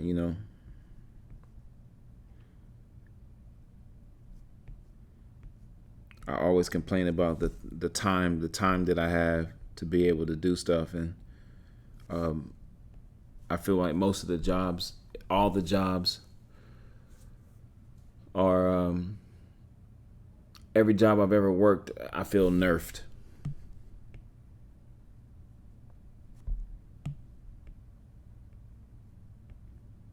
Every one of them, um, without exception. Maybe Black Dynamite and Boondocks, I was able to kind of do what I wanted, and I was being set up to be able to do that, before those productions ended. In the sense of like, my creativity was valued in a higher capacity. But most jobs, you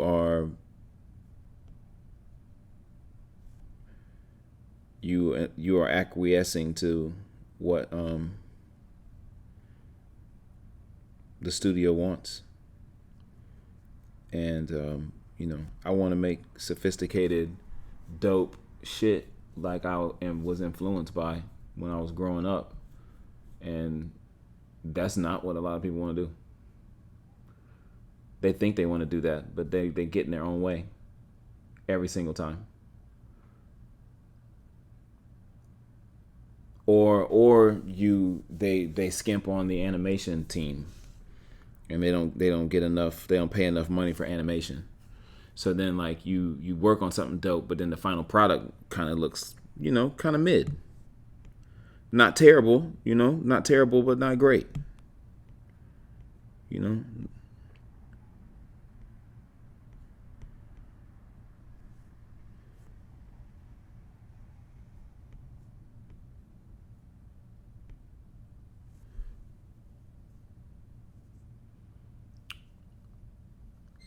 I worked on Cyberpunk, but you're talking about like in the smallest capacity ever. I did some me and some of the homies did a bunch of fake advertisements that play throughout the episodes. They credited me for every episode. But yeah, that was awesome to be able to work on the trigger thing. But I haven't done any boarding for anyone yet in that capacity, because I'm always working. I'm always working stateside. You know what I mean? I worked on, I don't know if you considered anime, like I worked on Dota for Mir. And I turned down the Mir job recently. I don't necessarily consider that anime. I just consider that animation. But I guess that depends on the person that you're talking to, right? That just always brings up that whole debate of like, what is anime? You know what I mean?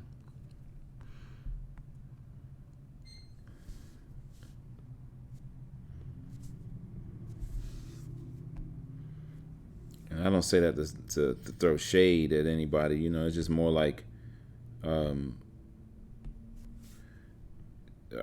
my experience, people just don't get the fuck out the way. They don't let you do. They don't let the people do stuff that they need to get. They need to do, and you'll have like exceptions to that, like what Sam Dietz is doing and on Castlevania, and stuff like that, and how him and Spencer showed out in the first season of Castlevania. That shit is so crazy, Yeah, Mir has his own. They got a house style, right, which is like Kim Il Kwang. You know what I mean? So Mir has like a house style of their own, which is like a hybrid, because they've been doing our shows for the States for so long. Which I love their style. You know what I mean? But ain't nobody trying to do nothing cool stateside. It's very rare. If they say they want to do it, they think they want to do it, but they won't get out the way to let it happen. Most of the time they want to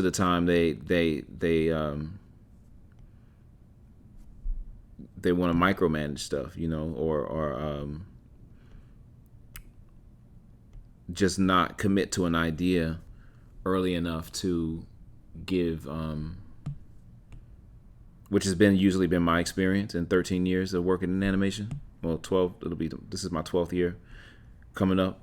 This next year will be my 13th year.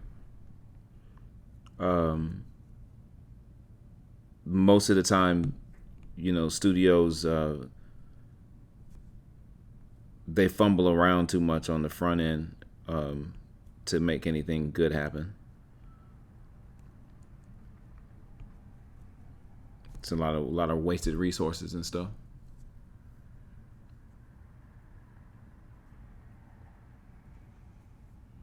Yeah, Mirror's cool. I like Mirror.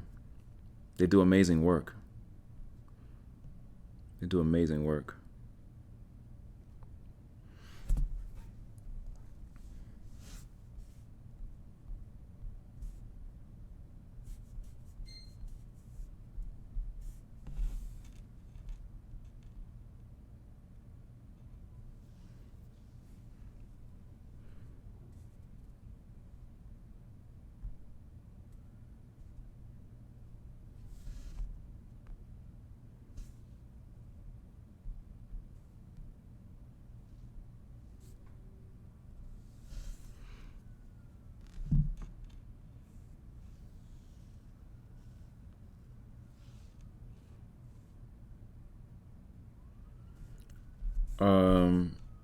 I'm sure there are interviews, I think Titmouse is the one exception. They're always wanting to do cool shit. Like you talking about stateside, Titmouse is always trying to do cool stuff, I say Titmouse, and then Powerhouse is usually also trying to do cool ass shit.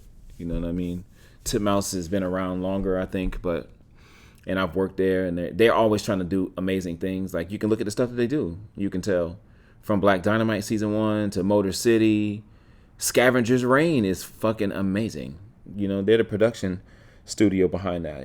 I don't know who the vendor was in terms of animation or how much they did in-house, but that's a Titmouse production.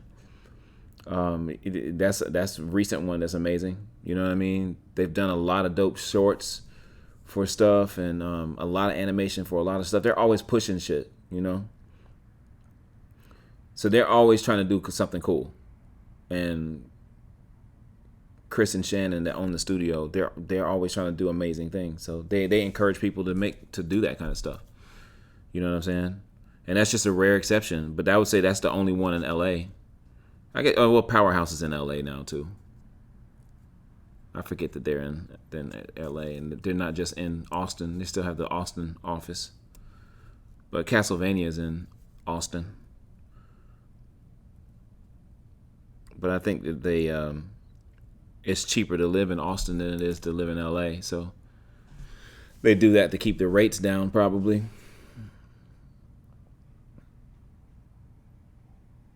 But these big studios, though, it's a clusterfuck. It's a miracle if anything gets done. Too many people, too many hands in the pot.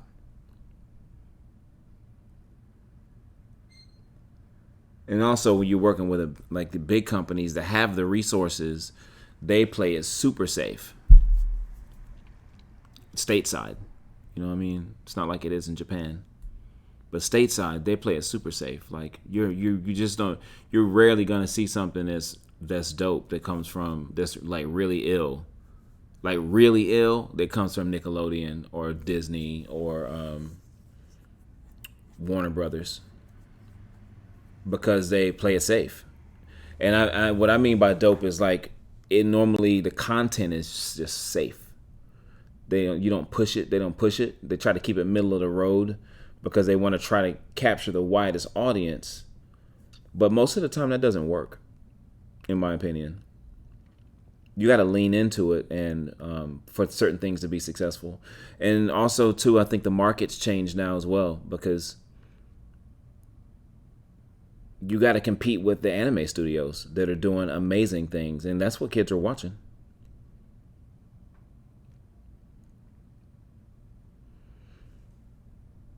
Yeah, but they play it safe, though. I think most of those companies would consider themselves to be kids companies. Like they've got the most resources because they make kids content, because kids content sells. So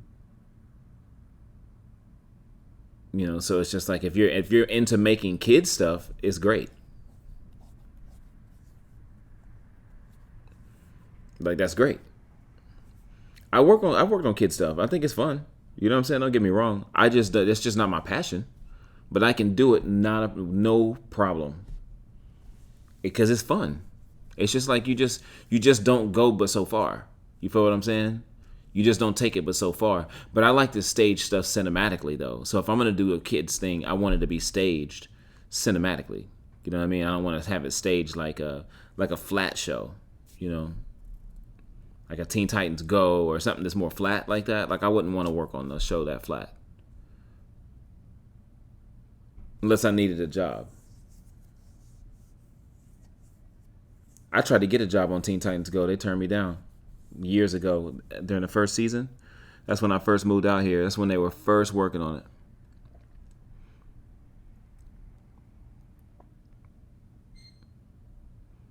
I still remember I auditioned. I did a test, which I had never. I hated doing tests, but I did a test for Bunnicula, and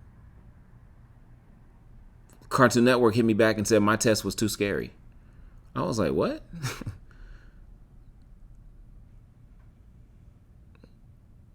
It wasn't scary, but that's what they said. But you know, who knows who was reviewing that? You know, it could have been somebody that didn't know what the fuck they were talking about.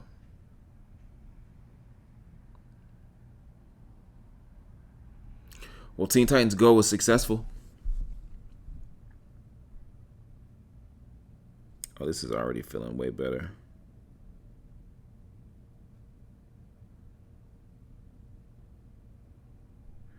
So what needs to happen? So this one goes up.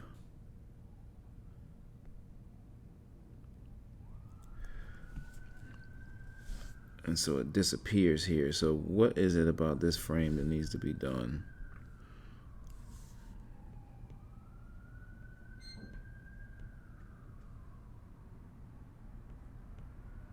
You got some really good talent that worked on Teen Titans Go. But after the Murakami one, it was kind of just like not what I wanted to do. I like my Bunnicula test, man. It was dope, yo. They were tripping with that. Because it was like she like came into the room and the main character, Bunnicula wasn't even in my scene. The main character came into the room and then she took like a grimoire off the bookshelf and she sat it down as she was reading a book and then off the page a half sheep half spider crawled out of the page and it chased her around the room. And I was like, I staged it just like a not like an action show. I kept it in mind that it was flat too. Like I was like, I saw tests. So I was like, I didn't go crazy. I didn't do something that was so out of pocket that it wouldn't work for the show. But the way I had the way I had it moving around was like a spider. It was kind of creepy. And you know the scene where Edgar, he in Men in Black 1, when he like opens his mouth at the camera and you can see the little pincer things in his mouth go like. I had the sheep running at the camera and pin her and do that, and it did that at the camera where the sheep opened his mouth and then the spider things came out like. And I think that's what got it. I think that's what they were like. Oh hell no, we can't be showing this to kids. But it's like it's about a vampire bunny rabbit. I didn't go too ham, yo. That sounds like I went crazy, but I like my test. I wish I had it still. That was from like 10 years ago. It's a long time ago now. I also tested for Legend of Korra Season 2. I didn't get that either for character design. Years back. This is a long time ago now. 2011, 2012. Those are the only 2 times I tested for something and I didn't get it. But after that Bunnicula one, I was like, I ain't testing no more. Oh, I did test one more time after that. I tested for Ultimate Spider-Man, and I got that for Season 4. And I didn't do any tests after that. was like, I'm not doing that shit anymore. But they cracked down on that stuff though, because the union had to tell them to relax, because they were trying to get people to do insane amounts of work for a test in 7 weeks. I mean, in 7 days, like insane amounts of work. They told them they had to relax. Oh, that fixed it, actually, what we just did. Nice. Nice.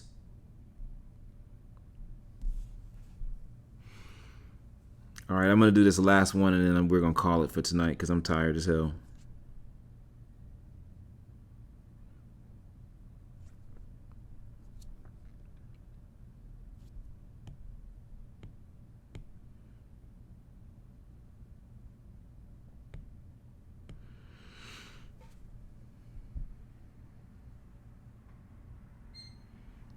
Yeah, sometimes it's it's never a blessing in disguise per se, but you can make the best out of it sometimes, to be like, at least I know that I wasn't ready for certain things. You know what I'm saying? I was ready for those tests though. I got beat out by, like, the Cora test. Chrissy, who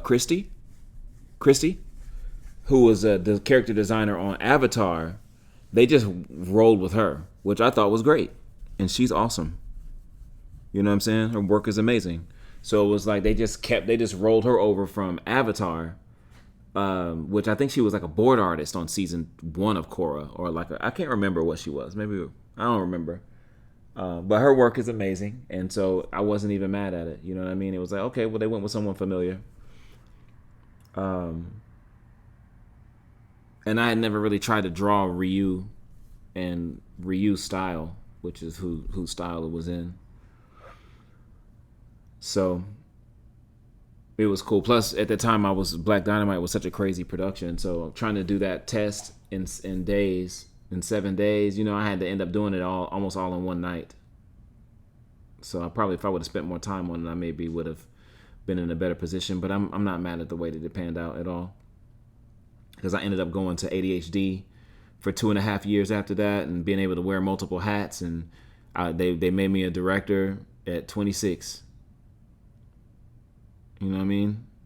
And so I was able to direct on 2 projects there, and then go to then I went back into being a board artist and went to a bigger company, so I could more of a get more of that experience from some veterans and work under them, which was very beneficial.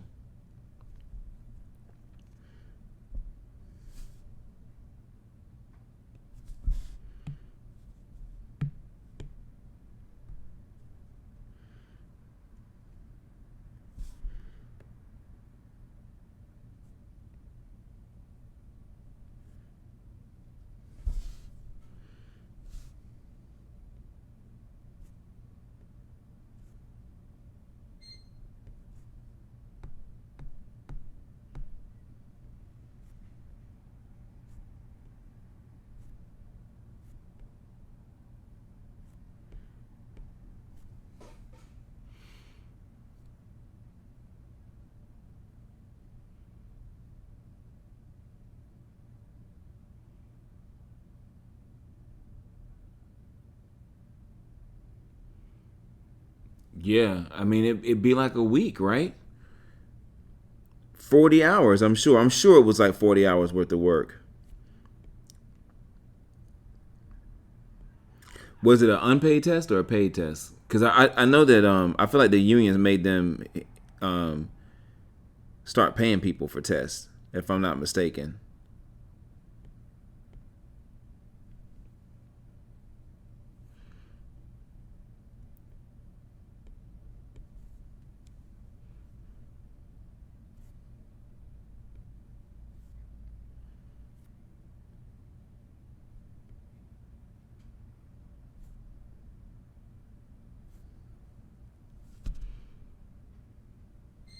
Hmm. Was that project that you were consulting on? that we were talking about in the Discord, or that studio at least. Is that the one you're talking about? Oh, dope. The Rey Mysterio.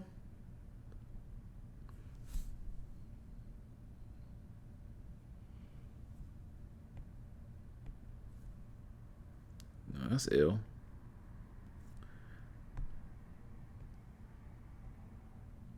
I mean, it's ill if it was a cool project, not if they were assholes. I don't care who you are. Um, um, the quickest way to get me to never do something with somebody is to like come at me, and make me and try to act like I'm supposed to be excited just because you.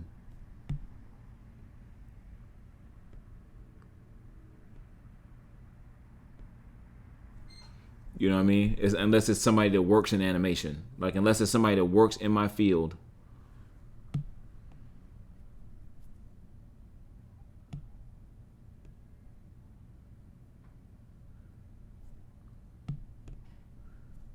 But but don't ever. I be feeling like don't ever come at me like with some fucking. I'm a uh, I'm a rapper or whatever, so I'm trying to get XYZ. This it's gonna give you exposure type of energy.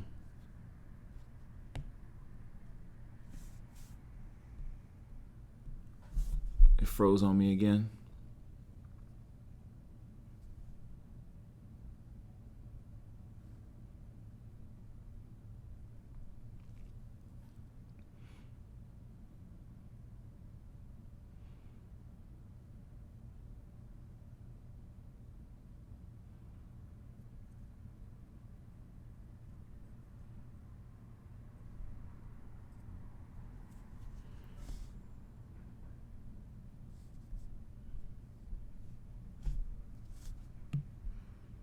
Oh yeah.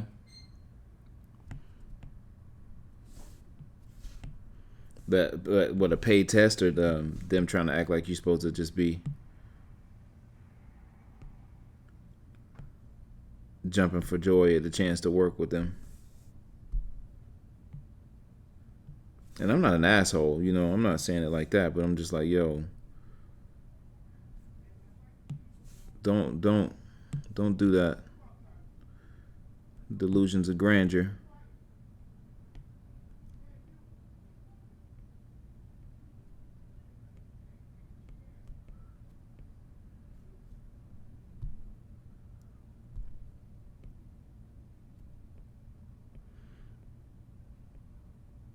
The ironic thing about a lot of that stuff is too, is a lot of people don't reach out to me for stuff because they think I'm gonna be expensive, and they right.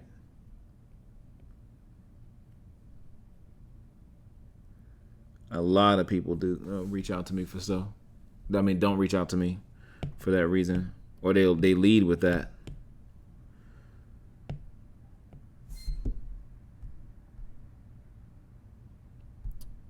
It's doing this stupid opacity thing again. What is up with that? It's got to be my iPad being old.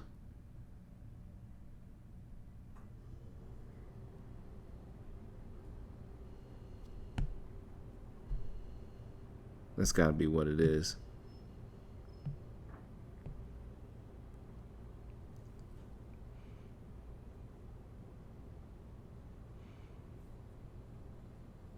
They want to do something for free. Yo, man. The disrespect be maybe because I changed colors.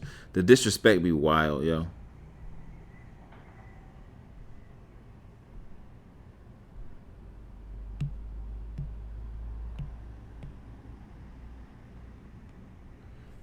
The disrespect be wild.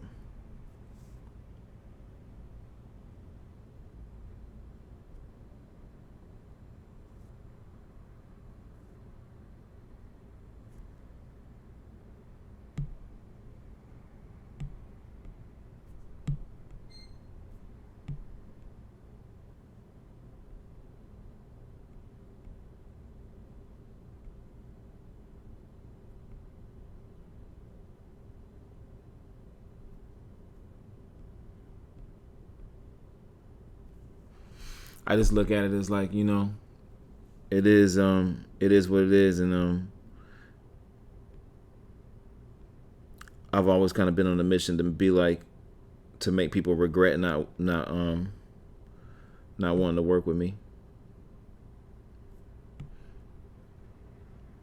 and give me creative control.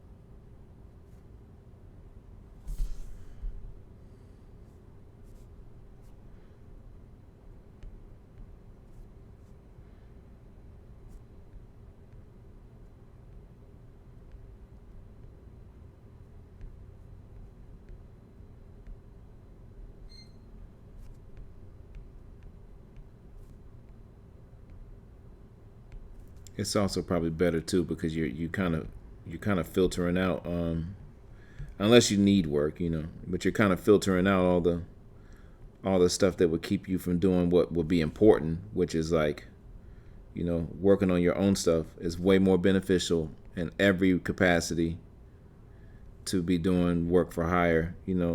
I'm work for hire because we all have bills and shit, but I never lose sight of the importance of, you know what I mean, doing your own stuff, because that's how you're going to transcend and get to that place that you want to be.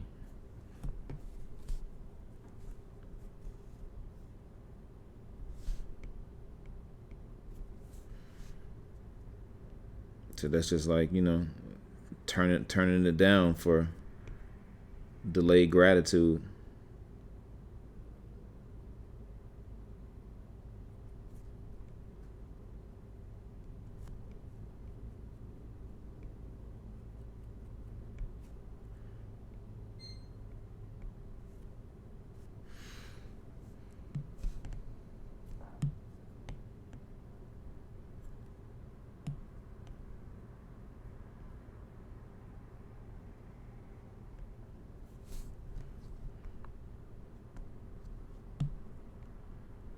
I don't want to show the abs yet. Should still be the dog.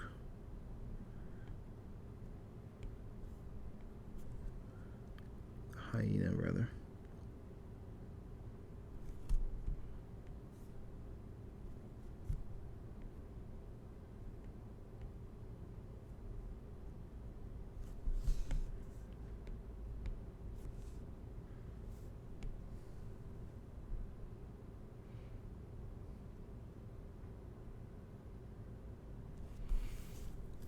Yeah, facts.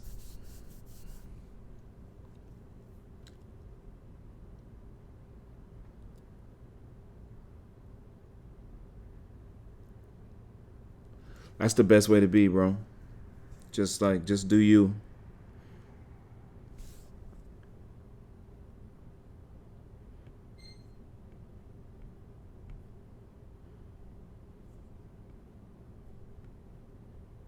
Well, it's like the secret to impressing people and getting that, that the nod of, oh, this person's creative, in my opinion, is when they see your personal work and then start respecting you as an idea person.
Because I think the biggest component of that is like people will always put their limitations on, project their own limitations on you. Like, that's the key. And so until you show people that what you can do in a real capacity, they're always going to try to assume some bullshit,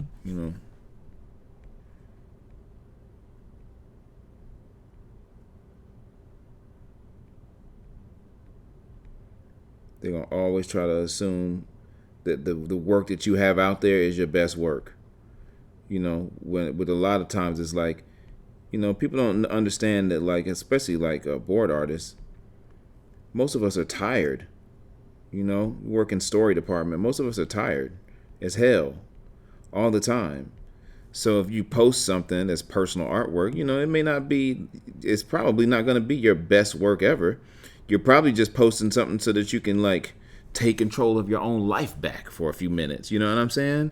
And then just trying to do a little something to be like, okay, at least I drew something for myself. That doesn't mean that, like, that's what your work is. But people will assume that, though.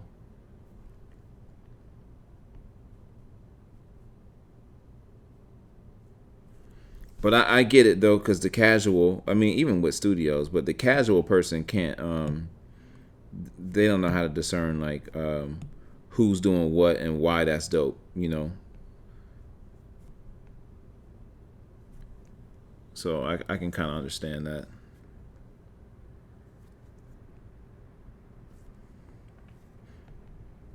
But for some people, though, I'm just like, you should know better.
I think a lot of it too, for me, at least for me, I can only speak to my personal journey, but a lot of it for me is like, because LA is so damn expensive to live in, that most of us that work out here are, you're just working to make sure you got your bills paid.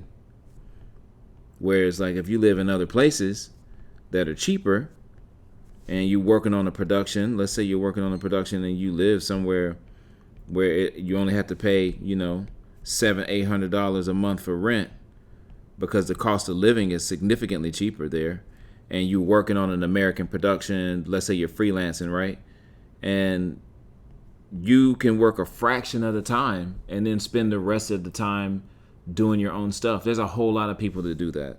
And anybody that you see that's always doing their own stuff, that's always doing their own shit, they always got time like that, that's what they're doing. But you ain't gonna see people in LA doing that. And that's the craziest part about the whole trap of all of it, because it's like, in the union, to be in the union, in the guild, you got to be in LA. So it's like you're trapped as a cog. You know what I mean?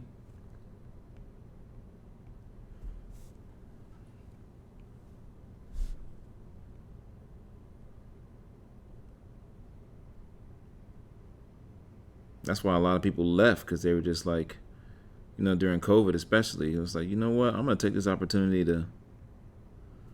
to leave and be able to live somewhere cheaper, and I can just at least do my own thing that way.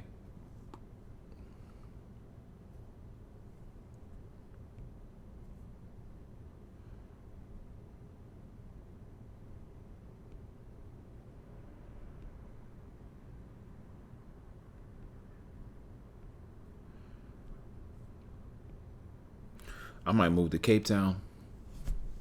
Go holler at go out there and kick it with Malcolm.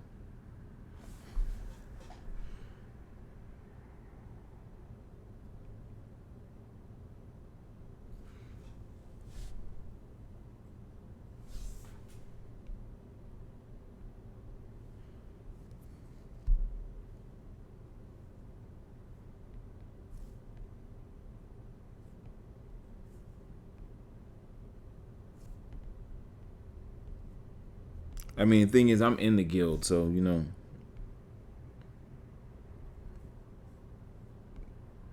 I pay union dues. I've been paying them for 12 years now, so I shouldn't really have to worry about that, honestly.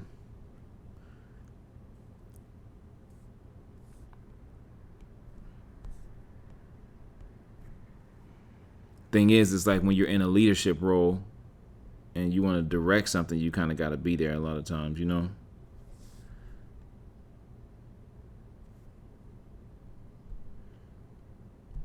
For edits and things of that nature.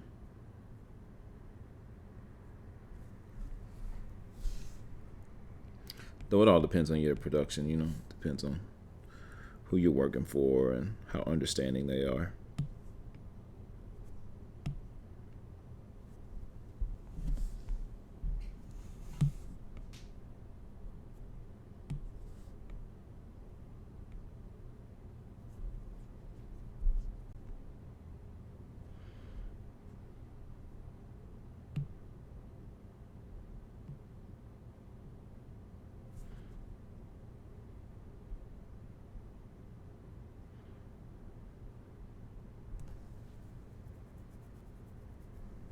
I still need to mess with these hands and these later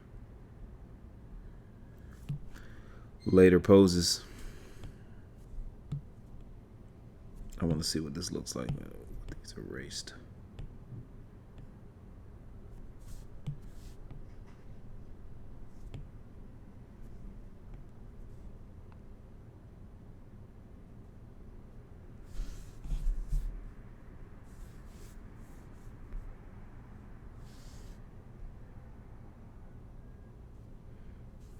Shit is stupid.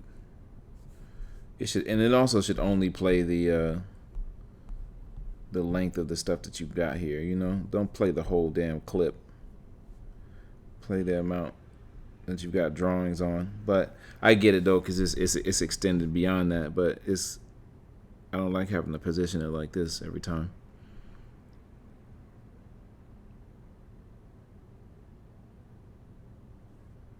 It's kind of choppy still, so.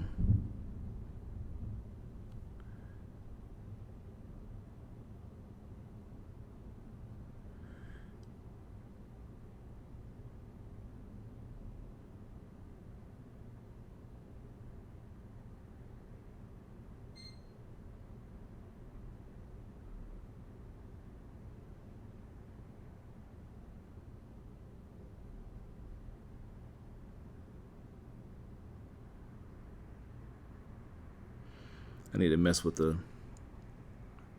last few frames.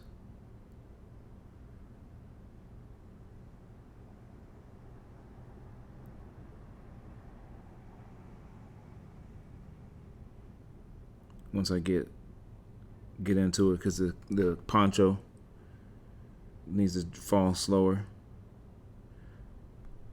So let me see which one it is. Is it this one? Yeah, it's probably this one. Let's see this just real quick. Add a layer to this.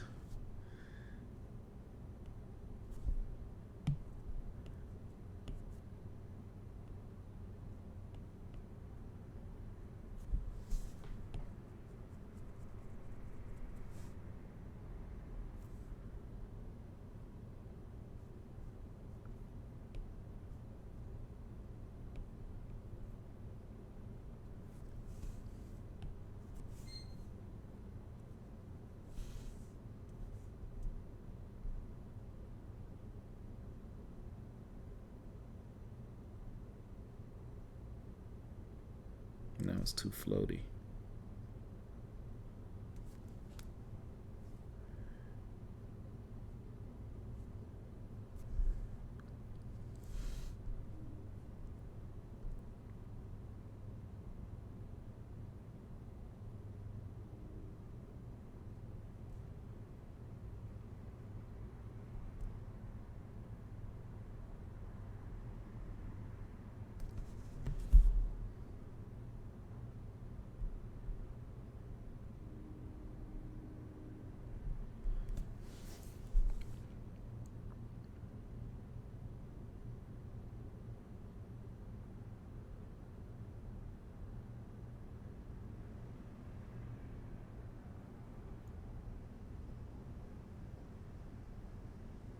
in these more drawings. It needs a couple more in betweens.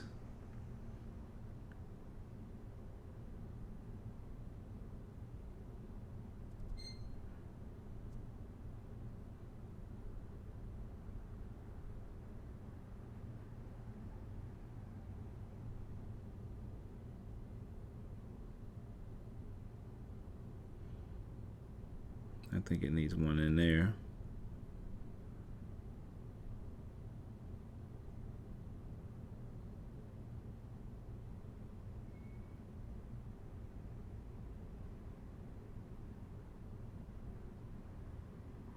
Maybe one other one here with the mouth open wider.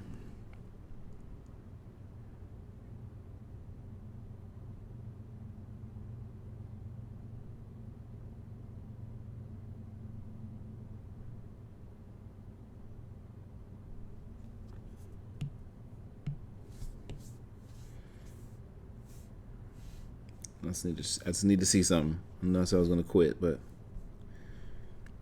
my brain is getting tired. I need to flip through it and iron it out. I'll iron it out by the time we get to when I get the keys cleaned up.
I think it needs one more in here. I'll figure that out though. Cool. I mean, we made some progress.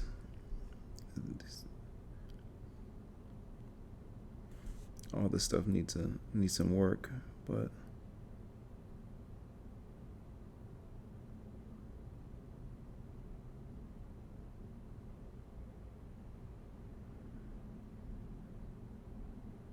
I think it needs one more here and then one more where it goes back. It thrashes back the other way. But yeah, we're getting there. Well, I wanted to hang out with y'all, but it's the end of the night and I gotta work tomorrow. So if you guys want to see me finish this, come join Project City. But I'm gonna get it knocked out though, and it'll move smooth by the time I get done. I should have done the motion beforehand, but I'll find it in the last few drawings and mess around with some of the, especially the cape the poncho as it billows. I think that's where it's getting lost, is, between here and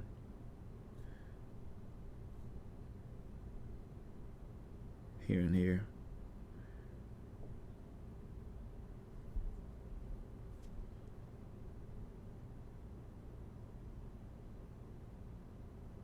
I don't mind it moving a little choppy anyway, but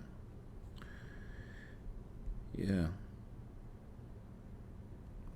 We got pretty much the hardest parts cleaned up, which is the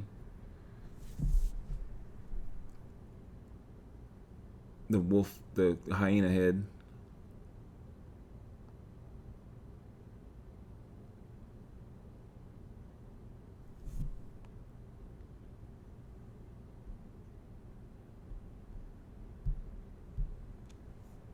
Oh shit, let me undo.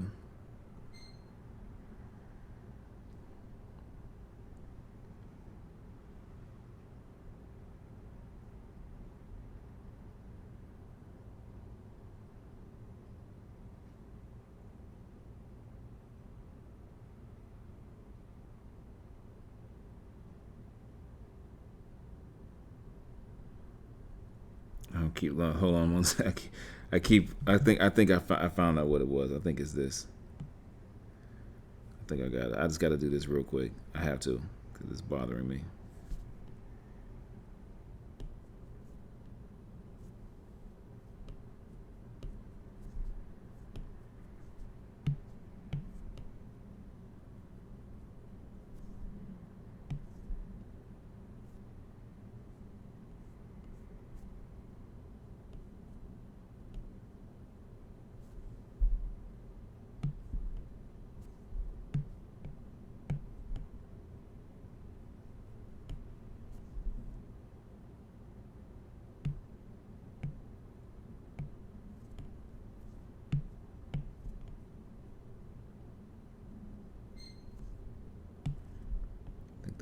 I think that was too complex of a shape.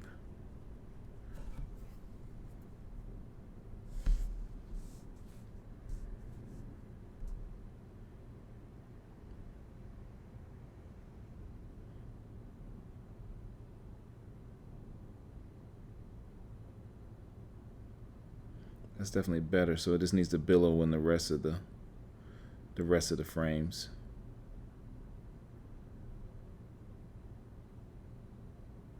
Okay.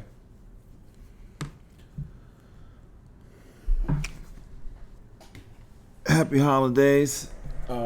Anybody that's in my Project City class, I'll see you on Saturday.